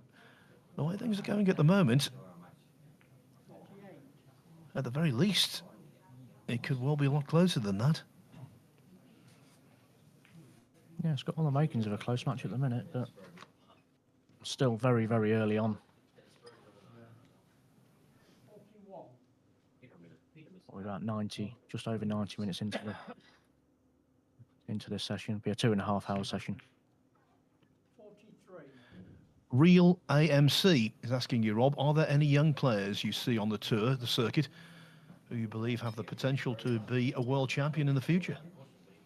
There's a few pockets of junior players around England. Norfolk do very well for junior players, and there's some on the south coast, Southampton area.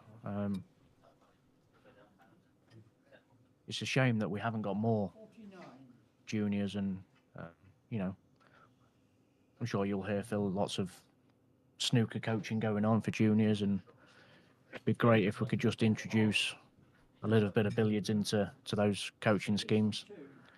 I think the game is absolutely entrancing. I think it's one of those games that when I was playing snooker, wow, in a different era, it was one of those games I would love to have got into because it demands so many different things. And one of those things, you have to be really clued up. Yeah, there's no... it's one of those sports games you've really got to do your apprenticeship at this game. There's no real shortcuts to being very good at billiards. The knowledge needed, the knowledge you need to gain to become a proficient player is extensive, and there's just no shortcut. I mean, I do a lot of coaching, help players out, but you'll know, Phil, it's all about practice. You know, you've just got to put the hours in. And that's the thing. These days, there are so many competing attractions and distractions that for someone to devote themselves, not just to billiards, but to any sport, thoroughly, and basically live their life through that to try and become world class, it's more difficult than it was 20, 30, 40 years ago. Yeah, I think so. You've got, I think, can't remember the author of the book. The book was called Bounce. I think he was a table tennis player. Matthew Said. Yeah, he said you need to put 10,000 hours of purposeful practice into any sport before you become a master. The interesting word there for me is purposeful. It's what do you class as purposeful practice, you know? Having a hit about on the table with your mates, I'm sure, is not purposeful practice. It's all solo practice. I'm a big advocate of solo practice, and yet some people struggle to practice solo. They need to be hitting balls with somebody else. So, which that's just his opinion, you know. 10,000 hours. It's a hell of a long time.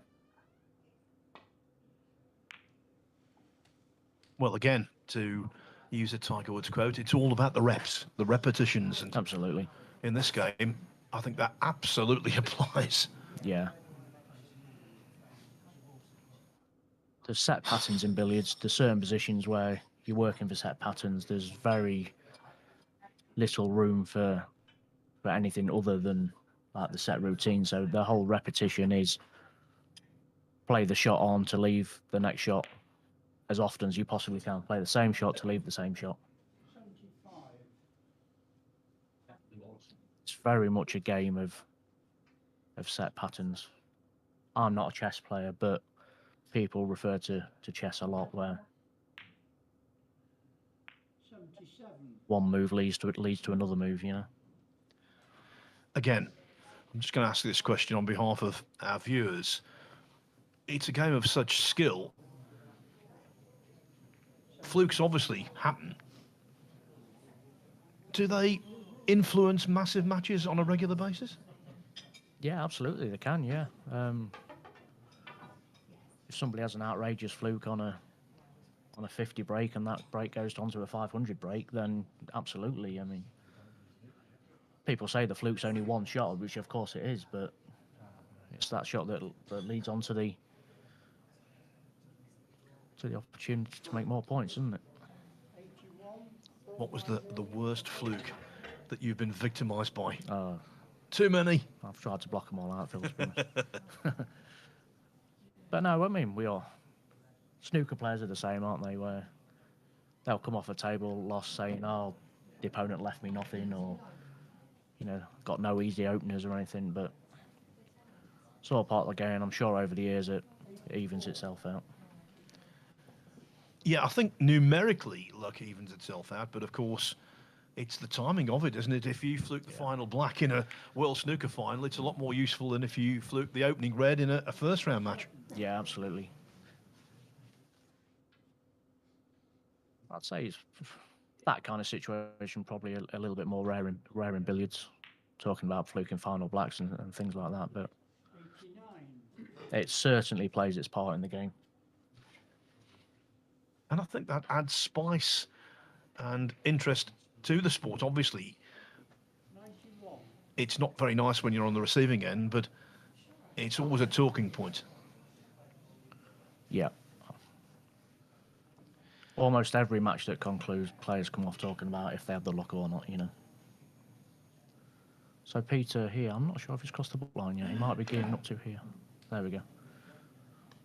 So the book line rule, between 80 and 100 on a break, you've got to send your cue ball into bulk. It doesn't have to come out again, it's just got to go into bulk, cross the bulk line into bulk. So Peter's just done that on 90 odd break. And now this lead is looking decent. Yeah, it's getting a few more points. I mean, Dave definitely won't be too concerned about the scoreboard at this stage. Be more concerned about the misses rather than, like we said earlier, I mean, Dave's rate of scoring, that he can be a long way behind and what seems like a relatively small amount of time left, but he can soon wrestle the points, and the scoreboard changes very, very quickly when Dave's at the table. But Peter's a pretty good position here. We'll be hoping to take this on for a good while longer yet. Yeah, century achieved. That's a very well played cannon. Just catch that red back quarter ball off the cushion.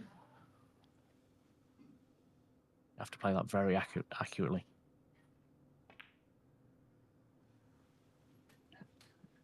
S-Fan asks Rob, being such a great long potter, do you play much snooker? No, not really. I don't practice snooker at all. I play a couple of frames occasionally in the local league, but I don't practice snooker at all. I do enjoy it, but I just kind of think it's a time's better spent practicing billiards, you know. Absolutely correct.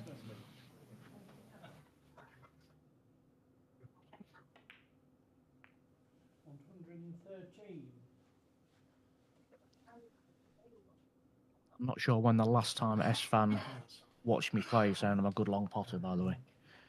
Maybe a few years ago.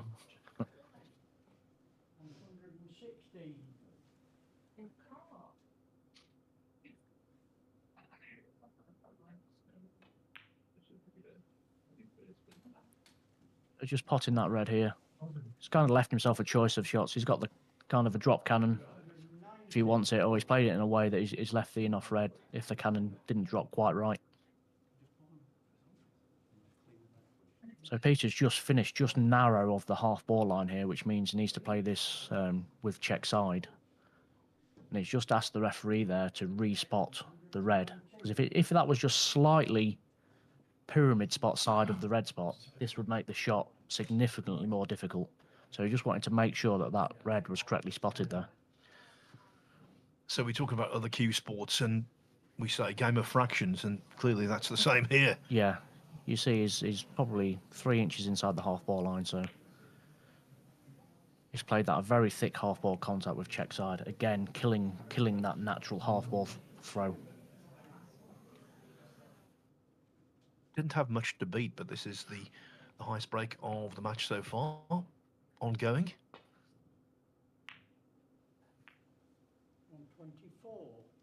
Yeah, he's in good position. He's just floating them round the red spot here. He didn't want to take too much a risk of that last shot to get the yellow right behind the spot, so he just played a bit of a percentage shot just to get it in the vicinity, and then he'll manipulate the balls now to a point where he's going to try and get the yellow behind the red spot into conventional top of the table position.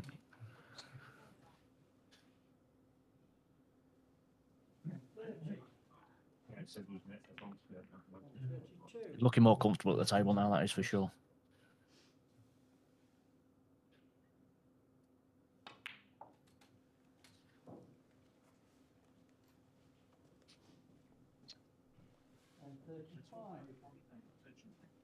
So I play a thin cannon here, just pushing the red on. 137. I think it's the same result really, pushing that yellow into a similar position.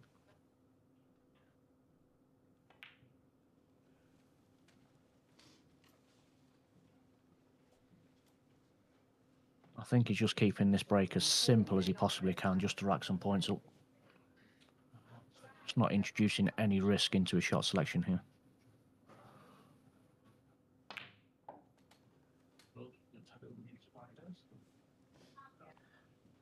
And I think the way he's approaching this is the product of vast experience.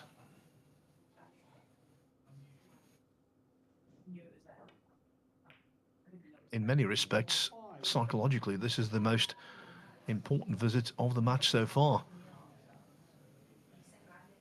I think the reason he's keeping it simple is because he knows what he's missed already, you know?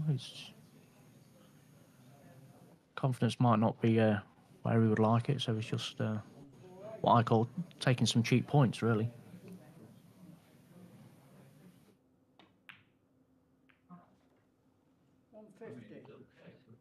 See how he's keeping the yellow in the middle of the table, quite close to the red spot. Just makes those cannons, once he's potted the red, a bit easier. And he's now just a couple of shots away from a 200-plus advantage.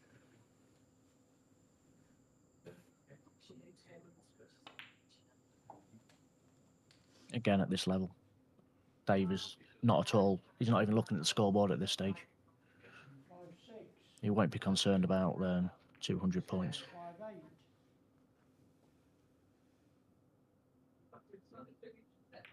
If it got up towards 400 or 500, he might start thinking about it a bit more then. Becomes a significant lead at that stage. But Peter's keeping this super simple. Just making some very easy points. This is what we call reverse top of the table, where the yellow's the other side, it's pyramid spot side of the red spot. So you just keep playing the pot and cannon sequence like he is doing here, dropping onto the yellow, just nudging it towards the pyramid spot. And then when it gets probably towards the pyramid spot, he'll think about potting the red, finishing higher up the table to play a yellow to red cannon to push the yellow behind the red spot. So it's a very effective way of scoring some relatively simple points here. 174. Must be a nice feeling though, Rob, when you're in this kind of position and you're seemingly in total control after a period of play when you haven't been in control. Yeah, he's using this kind of style of simple top as a bit of a confidence builder.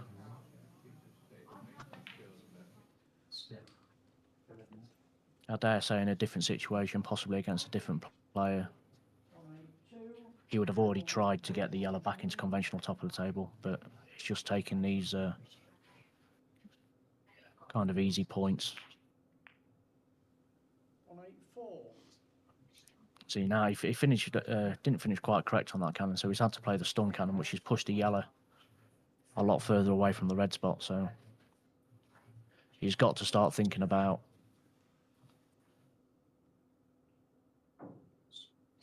getting that yellow back now.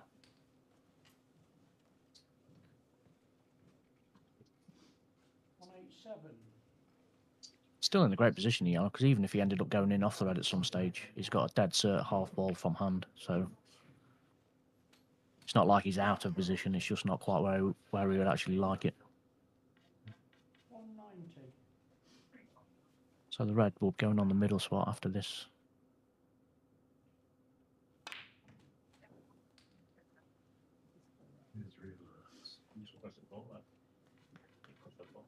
So, yeah, he's finished low intentionally there to cross the bulk line. Again, between 180 and 200. It's the bulk line crossing. So now he'll pop the red in the middle. He'll run the white off the bulk cushion side rail and leave the drop cannon from yellow to red.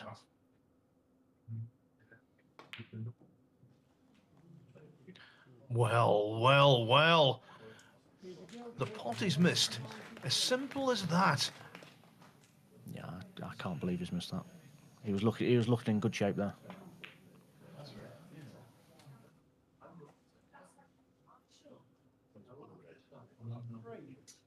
Dave will think it's Christmas after Peter's missed that. This is an opportunity he didn't see coming for a longer period of time. We're always looking to identify turning points in matches, and that could be one of them.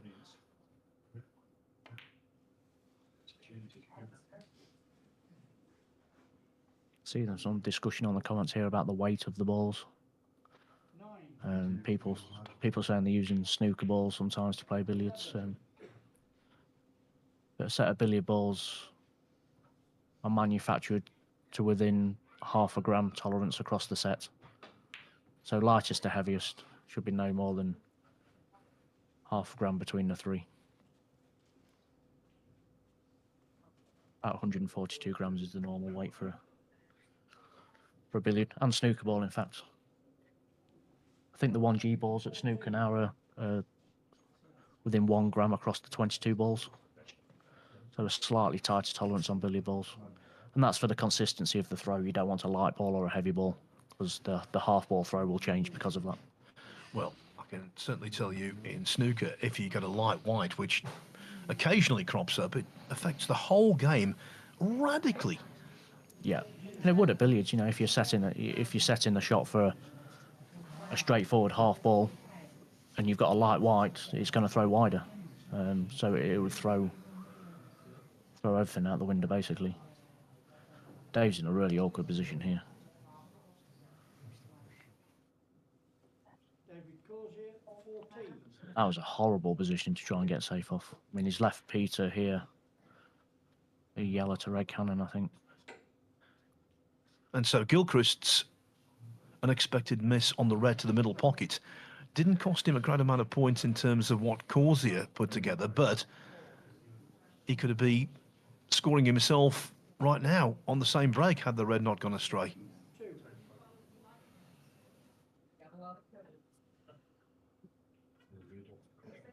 He's struggling a little bit.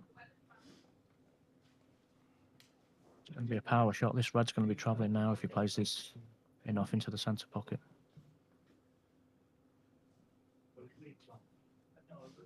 And the problem with playing a shot like this, when you hit the red hard, you lose control of it. You can't pinpoint where it's going to land. So it's the reason these players don't play stunning offs too often.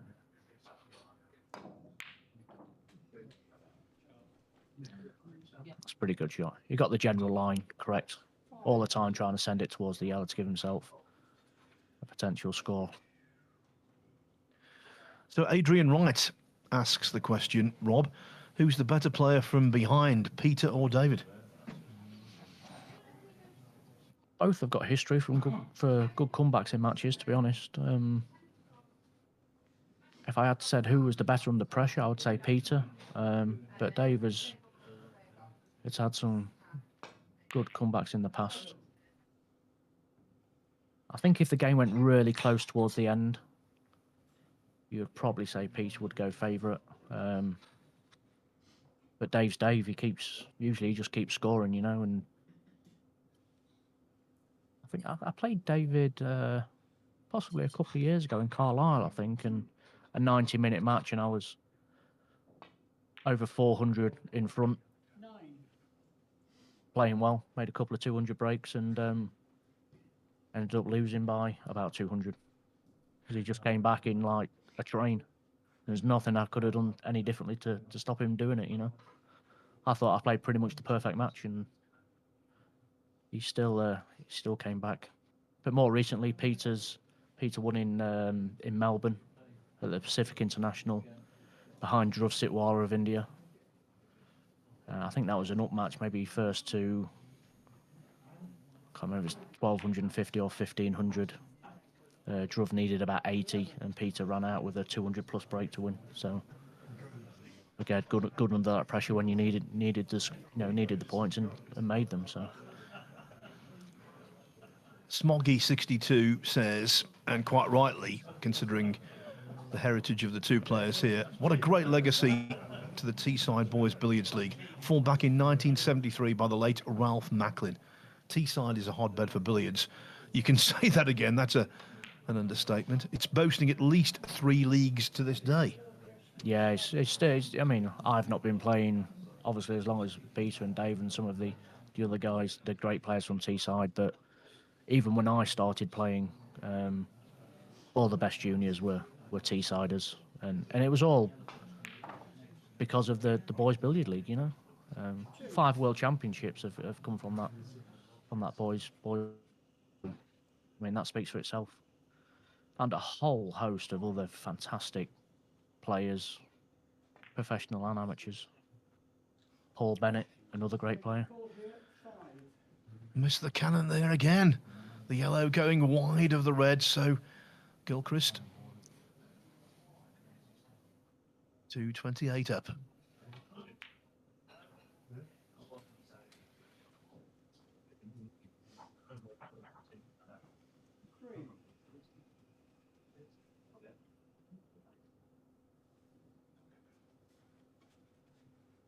Yeah, so Dave missed earlier on. He had the white very close to the red, didn't leave himself a shot. It may have looked on the screen like it was touching ball. It couldn't have been, because if the referee declares touching ball, the balls have to be respotted. The player does not get an option. So when I say a respot, red on the billiard spot or red spot, opponent's ball on the centre spot, and your cue ball anywhere in hand. So it may have looked like a touching ball on screen, but it obviously wasn't, because the referee would have had no choice but to respot the balls if it was touching. And it should be a really simple opening shot after the respot. It should just be a basic half ball long loser, a shot which a billiard player would a top player would have practiced thousands and thousands of times in his career. So it should be an unmissable, but they do get missed from time to time.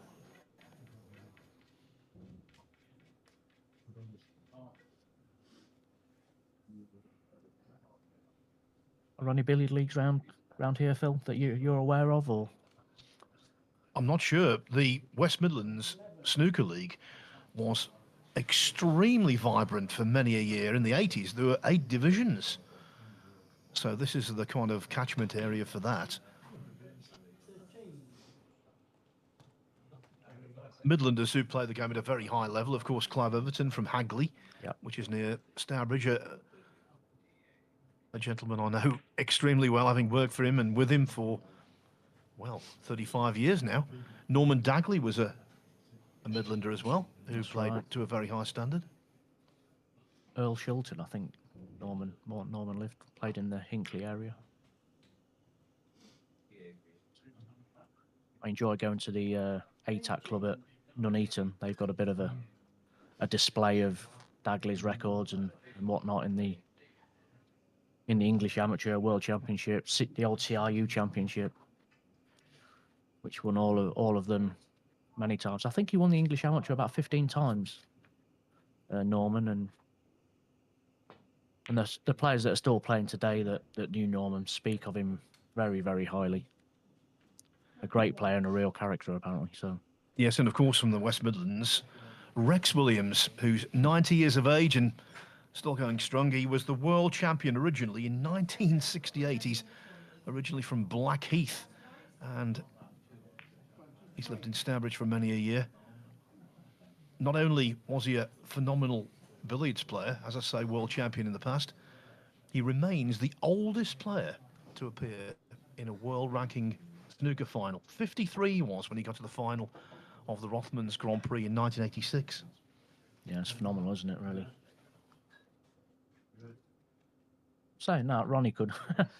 Who knows when Ronnie's going to stop being at the latter stages of big competitions, you know? Well, it's the entire class of 92. You've got O'Sullivan, John Higgins and Mark Williams, who are 48 years of age, and they're still very, very competitive. So maybe Mr. Williams' record might be in jeopardy in 5 years' time.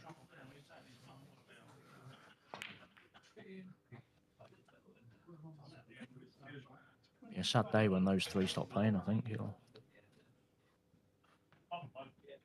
I was up at the Mercantile, sorry, not the Mercantile, I was up at the Norbrook Castle Hotel, which used to house the Mercantile, when they played for the first time in the qualifiers, those wonderful three players, the great triumvirate, I call them. And back then, look, when he was 16, when he was 11, it was obvious O'Sullivan was going to be something special. You knew with John Higgins as well that he was going to be a fine player. We didn't fully understand just how good. Mark Williams took a shorter, or should I say, a longer time to establish himself as a bona fide prospect. But by the time they were 18, 19 years of age, you knew they were going to be right at the top of the tree. What we didn't know was that they were going to be so good for such a lengthy period of time. Much like Gilchrist, who's been, as we say, right at the top of the game for many a year. And as someone pointed out earlier on our chat line, trying to win this title in 4 different decades. Yeah. I'm pleased you've said that, because it'll give me something to wind him up about. Makes him sound like an old man, doesn't it?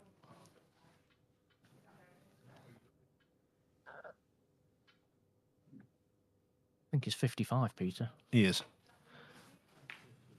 And Dave's just had his 50th, so... That's landed awkward again. He was looking in pretty good position there, and he's left this, and he's kind of scrapping about again here. He's left this same cannon he had earlier, you know. It looks a good shot, but if you aim for the middle of those two balls, it's quite a big target. And he's always playing at a pace that's going to give him every chance of a leave after making it. Never play that too hard.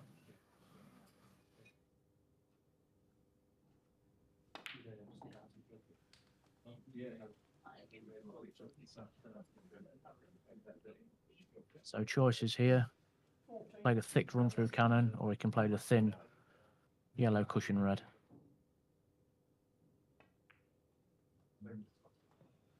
Oh, it's massive slide off the top cushion there. He's missed that by big margin. And suddenly, it's fill your boots for David Causier.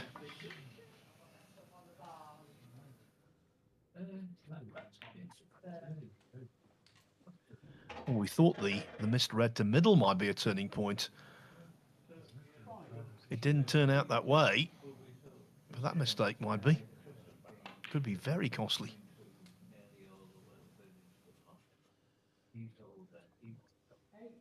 He's got to step up now. He's got to get some. He's got to get a break onto his belt. I mean, Peter had that 193 or 5, whatever it was, and Dave needs something similar to get a bit of a foothold in this match. 15. Someone saying on the comments here, again, Mike Russell won the title in 4 different decades. I think 89 was the first time Mike won the world title. 18. I can't quite remember how many times he's won it, but I want to say something like, if you include the RBSF, something like 17, maybe something.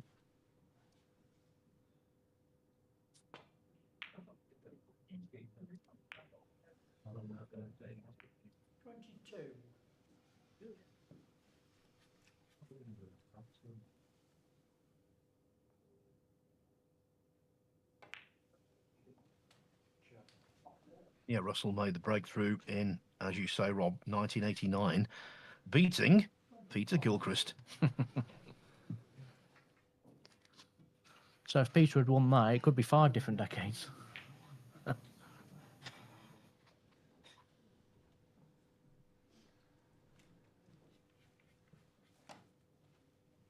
Right, I'm going to hand over now to Nick Barrow. What a legend he is.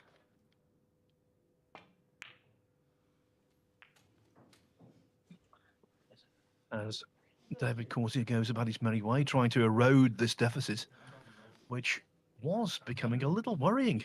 But then the cannon attempt went well wide, and now the match is taking on a different complexion. Welcome, Nick. Nice to have you sitting next to me and Thank you very much, Phil. commentating on what is turning out to be a very interesting final.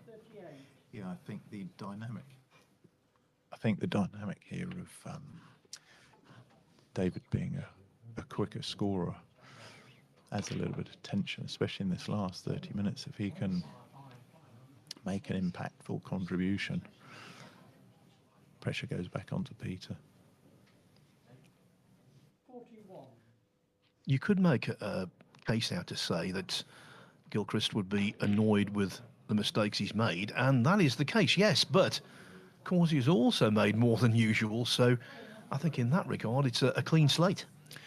Yeah, how I see it, they both respect each other so much. It's very easy to get into a loop of tension and respect and mistakes, and neither of them seem to be completely flowing in this first session and making uncharacteristic errors, which adds to the drama for us, but not to the peace of mind for them.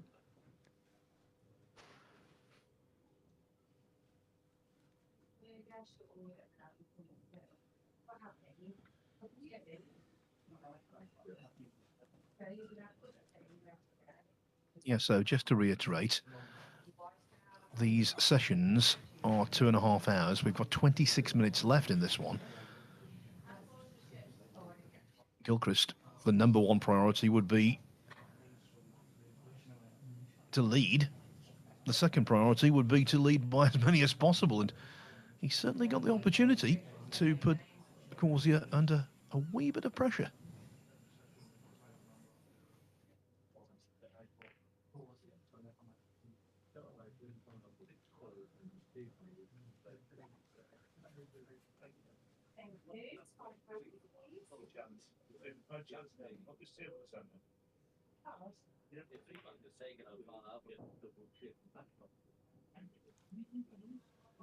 It's not happening.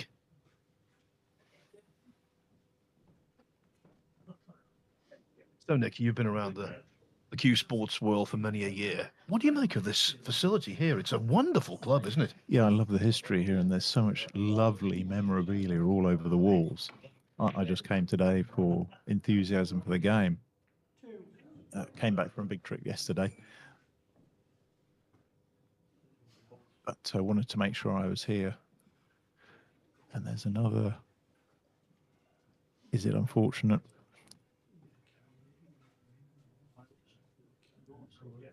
Happening, and this has been happening for this whole session. It just seems to go tricky for both of them, doesn't it? But this, going back to what you're saying, Phil, this Landywood Snooker Club is one wonderful facility, and you can see the passion behind the ownership of how they take care of it, and the decor and the conditions and the menu. It's all top notch. Saw a poster on the wall today for the 1973 World Championship at the City Exhibition Halls in Deansgate in Manchester. Now, two things about that. That was the first World Championship I attended as a 10-year-old, taken there by my father. And the second thing about it is that it always comes up when there's an interruption in play for some reason of an unorthodox manner in snooker. This is because it was that championship, 73, that was interrupted because of rain stop play. Rain stop play. Alex Higgins, Fred Davis, quarter-final. Had to be Manchester, of course. Look at this again. It just doesn't seem to be in flow, and very uncharacteristic is all you can say. He's missed a number of those, and I think Peter should be relieved to be 200 points ahead and with a chance to be considerably ahead at the end of this session, because he's made, for his lofty standards, a catalogue of errors. He'll be looking at his performance thinking, how can I have missed so many balls? But he'll feel relieved, I would imagine, to have this somewhat healthy lead.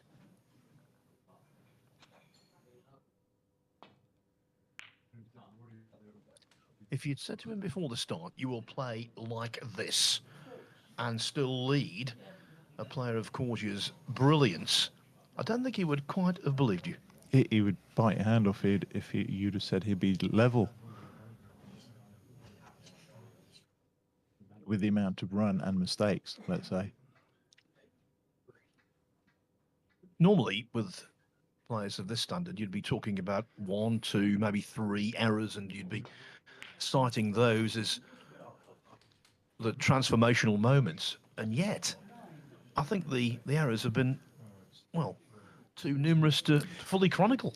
Yeah, it's interesting that you'd tend to remember the errors in a session like this with players of this standard, but often in the 21 ball game, mistakes can feed off each other. You often see 2 or 3 easy balls missed in a row, even at the top standard.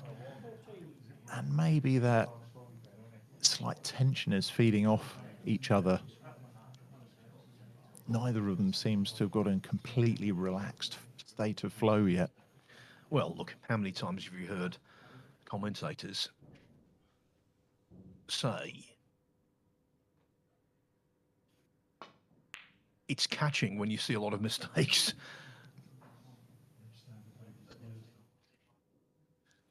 By the way, that 73 World Championship I went to, that was the first one away from home. My dad actually took me to a session at the Selly Park British Legion in 72, the one that Alex Higgins won. Which session was that? It was a session of the final. I can't remember exactly which one. I was 9 years old, but yeah, it was a great experience. Wow. All I can remember is the smoke in there was just ridiculous. It was all consuming, and the seats were on pallets. And I think, if I'm correct, the sessions were 6 frames each.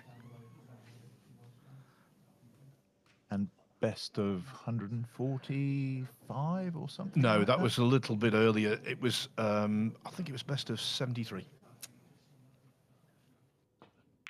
Sprint. Alex stayed in my apartment once in Dubai when I was head coach in Dubai, and he visited against doctor's orders to visit the horse racing. And all he ate was custard and tea for about 4 days, and had the racing post out, and a coffee table covered in custard and tea and newspapers and roll-ups. But such a creative genius, and super intelligent in how he viewed the game and competition. And I remember one thing he said to me about playing with pressure.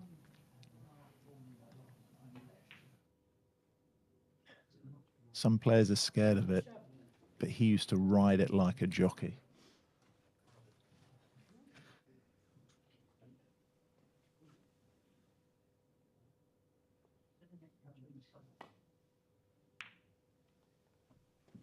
Yeah, he had a massive impact on the game. I think he was arguably the most influential player, because it was the 70s when the game became hugely popular, and he was the most popular player at the time. So consequently, you have to say he was, well, the straw that stirred the drink. as opposed to the one that broke the camel's back. Yeah, he did that a few times, I think. In a political sense, sometimes, yeah. With his battles with the association. But it's interesting, you know, he's always talked about. I remember I was on holiday recently in Palm Springs in the United States playing golf, and we walked up to the third tee of Indian Springs Golf Club where we were playing, and that was where, all those years ago, I found out that he passed away. And, you know, it was ingrained in my mind where I was when I found out the news.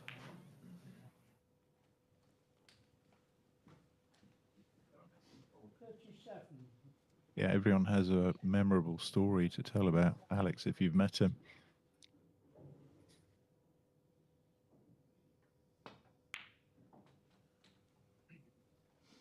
My first World Championship visit was 87 when Steve beat Joe in revenge for the 86 loss. And watched the final. Mike Darrington, the pro from High Wycombe, got me and my father some tickets. And that was wonderful. Looking intently where the yellow is going to stop. Happy with that. A few moments ago, when Peter fortuitously left the red over the middle pocket with white on top cushion, sometimes that can serve to release tension from a player. Oh, that was easy. And just sometimes it can work in that way. Let's see if that happens this time. 46. 48. One thing this does, it sets up the second session beautifully. 50. Because we all know David Causier's scoring abilities.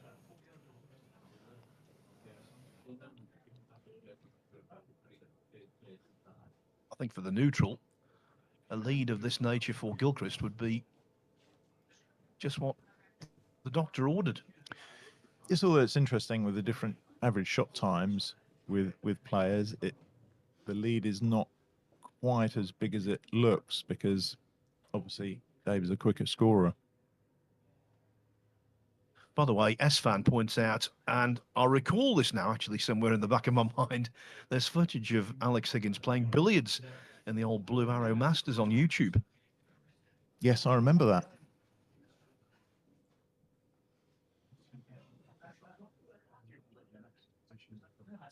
Yes, Matthew, I remember him watering the flowers and the resultant article in Snooker Scene.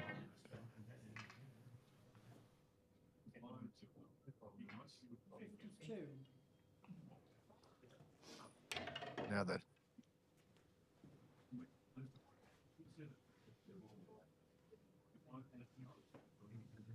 So what do the viewers think? 54. Let's have your comments on your view of the performance of both players, the mistakes, the luck, the ball run, the result at the moment. What's going to happen in the second session? What does everyone think?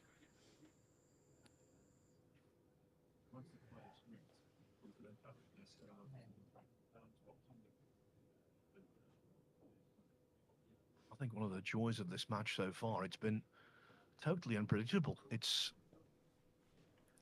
not what we expected in terms of standard yet. Maybe the scoreline isn't what we expected, because David Causier is the defending champion and he's cut a sway through the opposition so far in the championship. But one thing is guaranteed. The second session will be intriguing.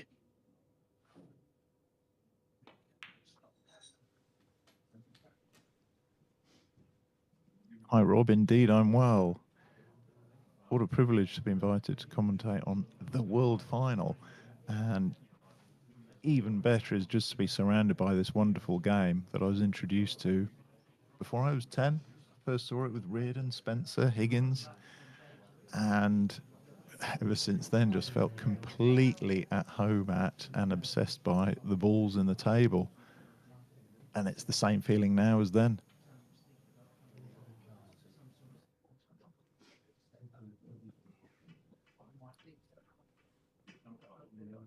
a little undecided here. Moving that cue ball around. Trying to get into a place in his mind where he's completely comfortable.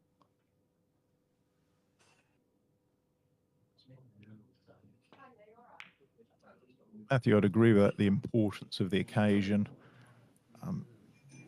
Neither is a clear favourite, so neither was probably completely relaxed at the beginning of the match. And sometimes it just happens that way. Mike Russell is working professionally, lives in Qatar, and I think, having spoken to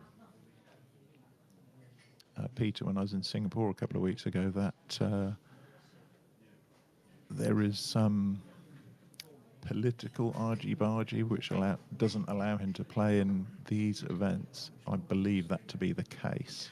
Yeah, that is the case. Having to work out a complex one here. Oh, nicely done. This is getting to be quite a useful advantage now, you know. 289. Yes, Adrian, that was called bottom of the table play.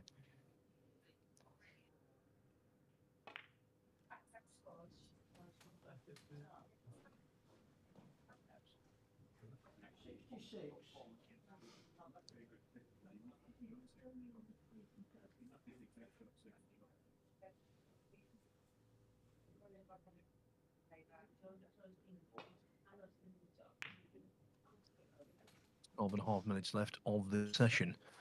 How Gilchrist would love to remain at the table for all of that time. If he did, this would be a healthy advantage indeed.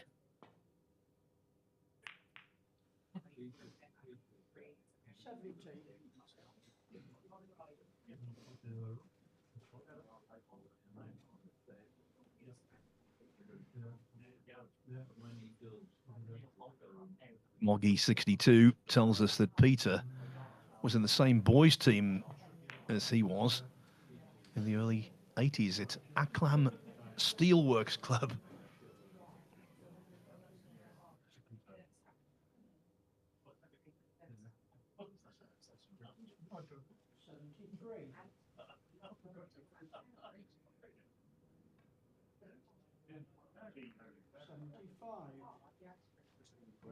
The touch around this part of the table is really what sets this game apart, I think, and it's so beautiful to watch.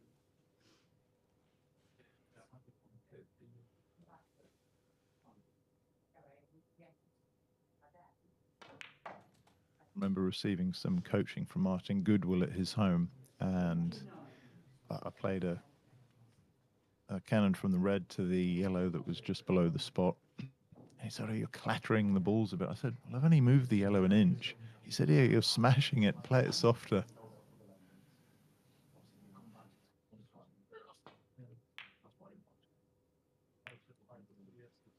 The aforementioned Martin Goodwill got to the quarterfinals here, losing 1,156 to 326 to the man at the table.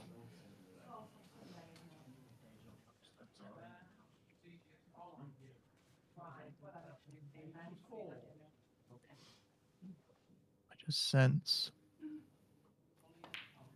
a slight loosening of the demeanour with Peter here. He looks to be breathing a little easier.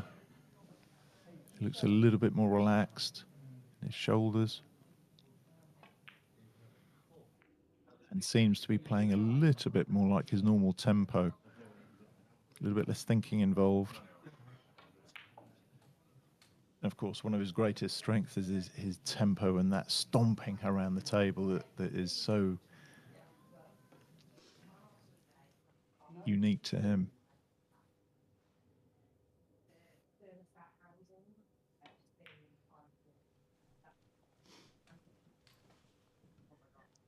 One of the hardest things to do in cue sports is that when things have gone a little scrappy, is to maintain the concentration and not to get too down on yourself if you make mistakes. And I think Gilchrist has coped with that scenario a little better than his opponent. Crossing the bulk line there. It is easy to get into a loop, a bit of a loop, when you're not playing fluently, and the tension mounts and the doubt mounts. And one of the mental skills of the game is putting that aside and keep getting back on the horse, so to speak. Fall off 7 times, get back on 8 times.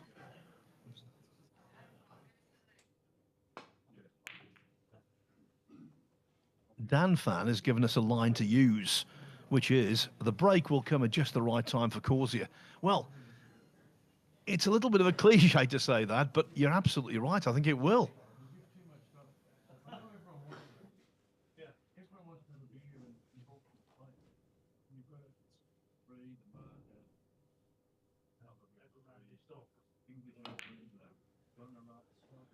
Oh, he's not going to run out this session at the table. The attempted in-off, not on the mark.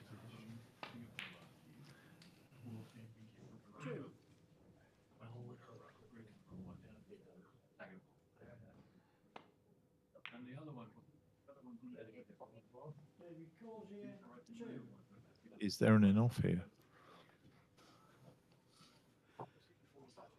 Let's just take stock.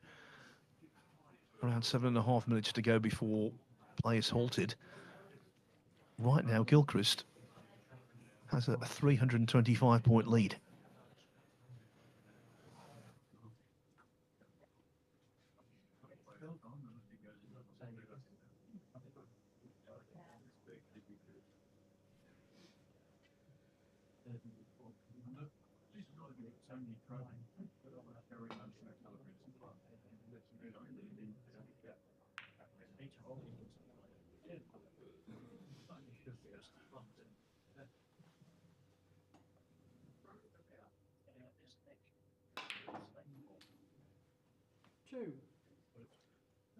And I get the impression he's potting his opponent's cue ball for a gain of 2 points. That's pretty irrelevant. It's to get the tactical advantage like this.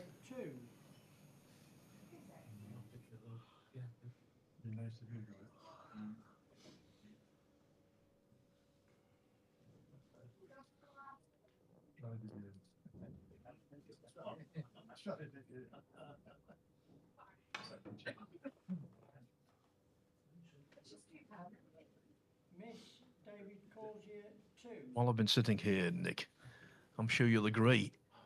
They say time flies when you're enjoying yourself. This 2.5 hours has gone by in a flash.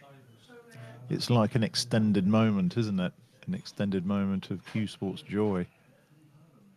Even though the players aren't particularly in flow, it's easy to get into flow watching it.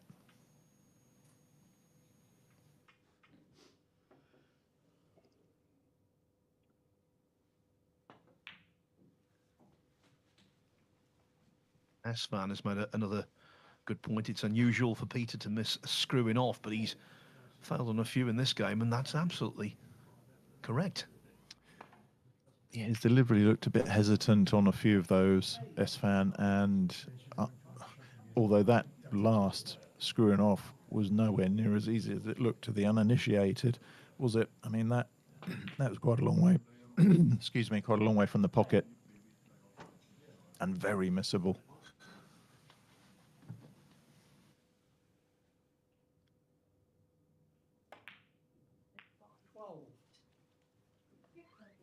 Chris Bland says they used to play 16,000 up in the 1920s for a world title.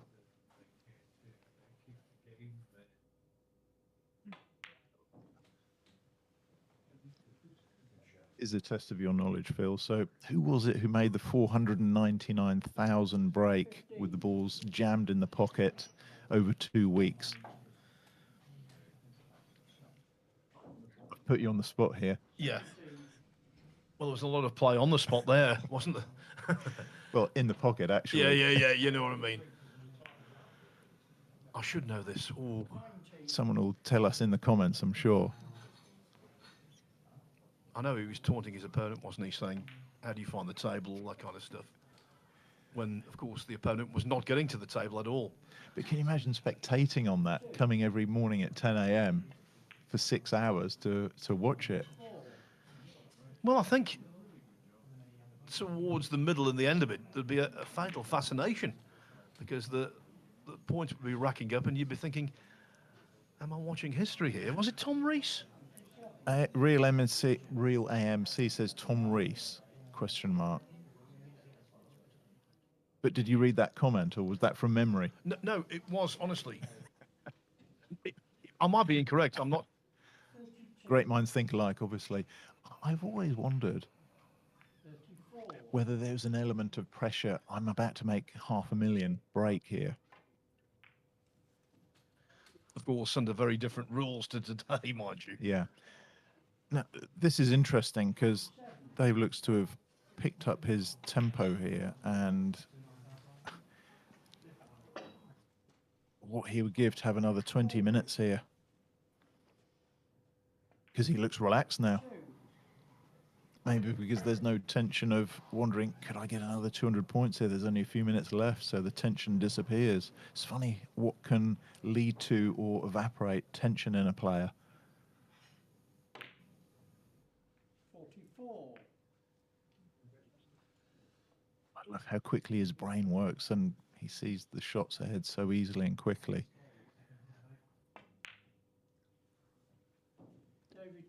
Again, though, the attempted in-off is not successful. Wasn't easy, so thin though, was it? But still, he would expect to put that at least 90 out of 100 in practice.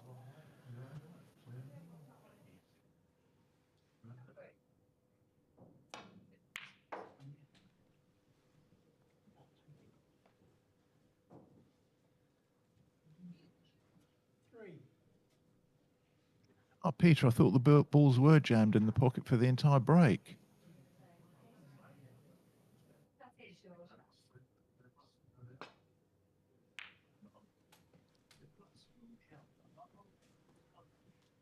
Under a couple of minutes left in this session. It's been one full of surprises. To be frank, one full of mistakes.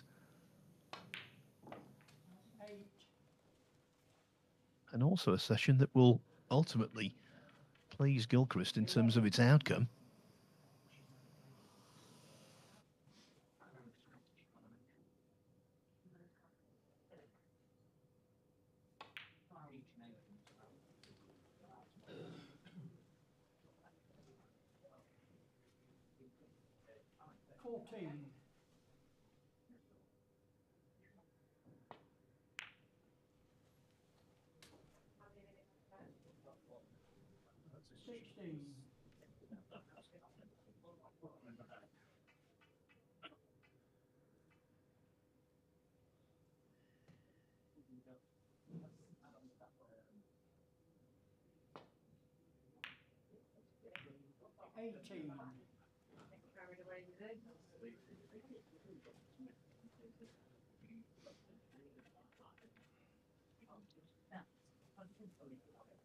They're at the table well aware of the time situation.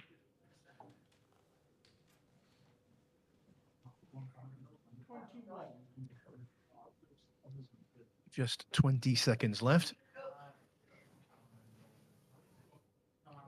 So, running side required here, presumably.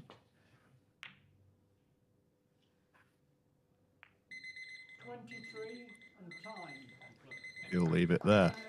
Yeah, that is the end of the session. And look at that, a little bit of symmetry. Peter Gilchrist leads by 300. And of course, he will return to the table when we return. He's 741 to 441 ahead of David Causier, the defending World Billiards champion. So it's going to be about an hour's break, and then the final will resume. It's the second session, another 2.5-hour chunk.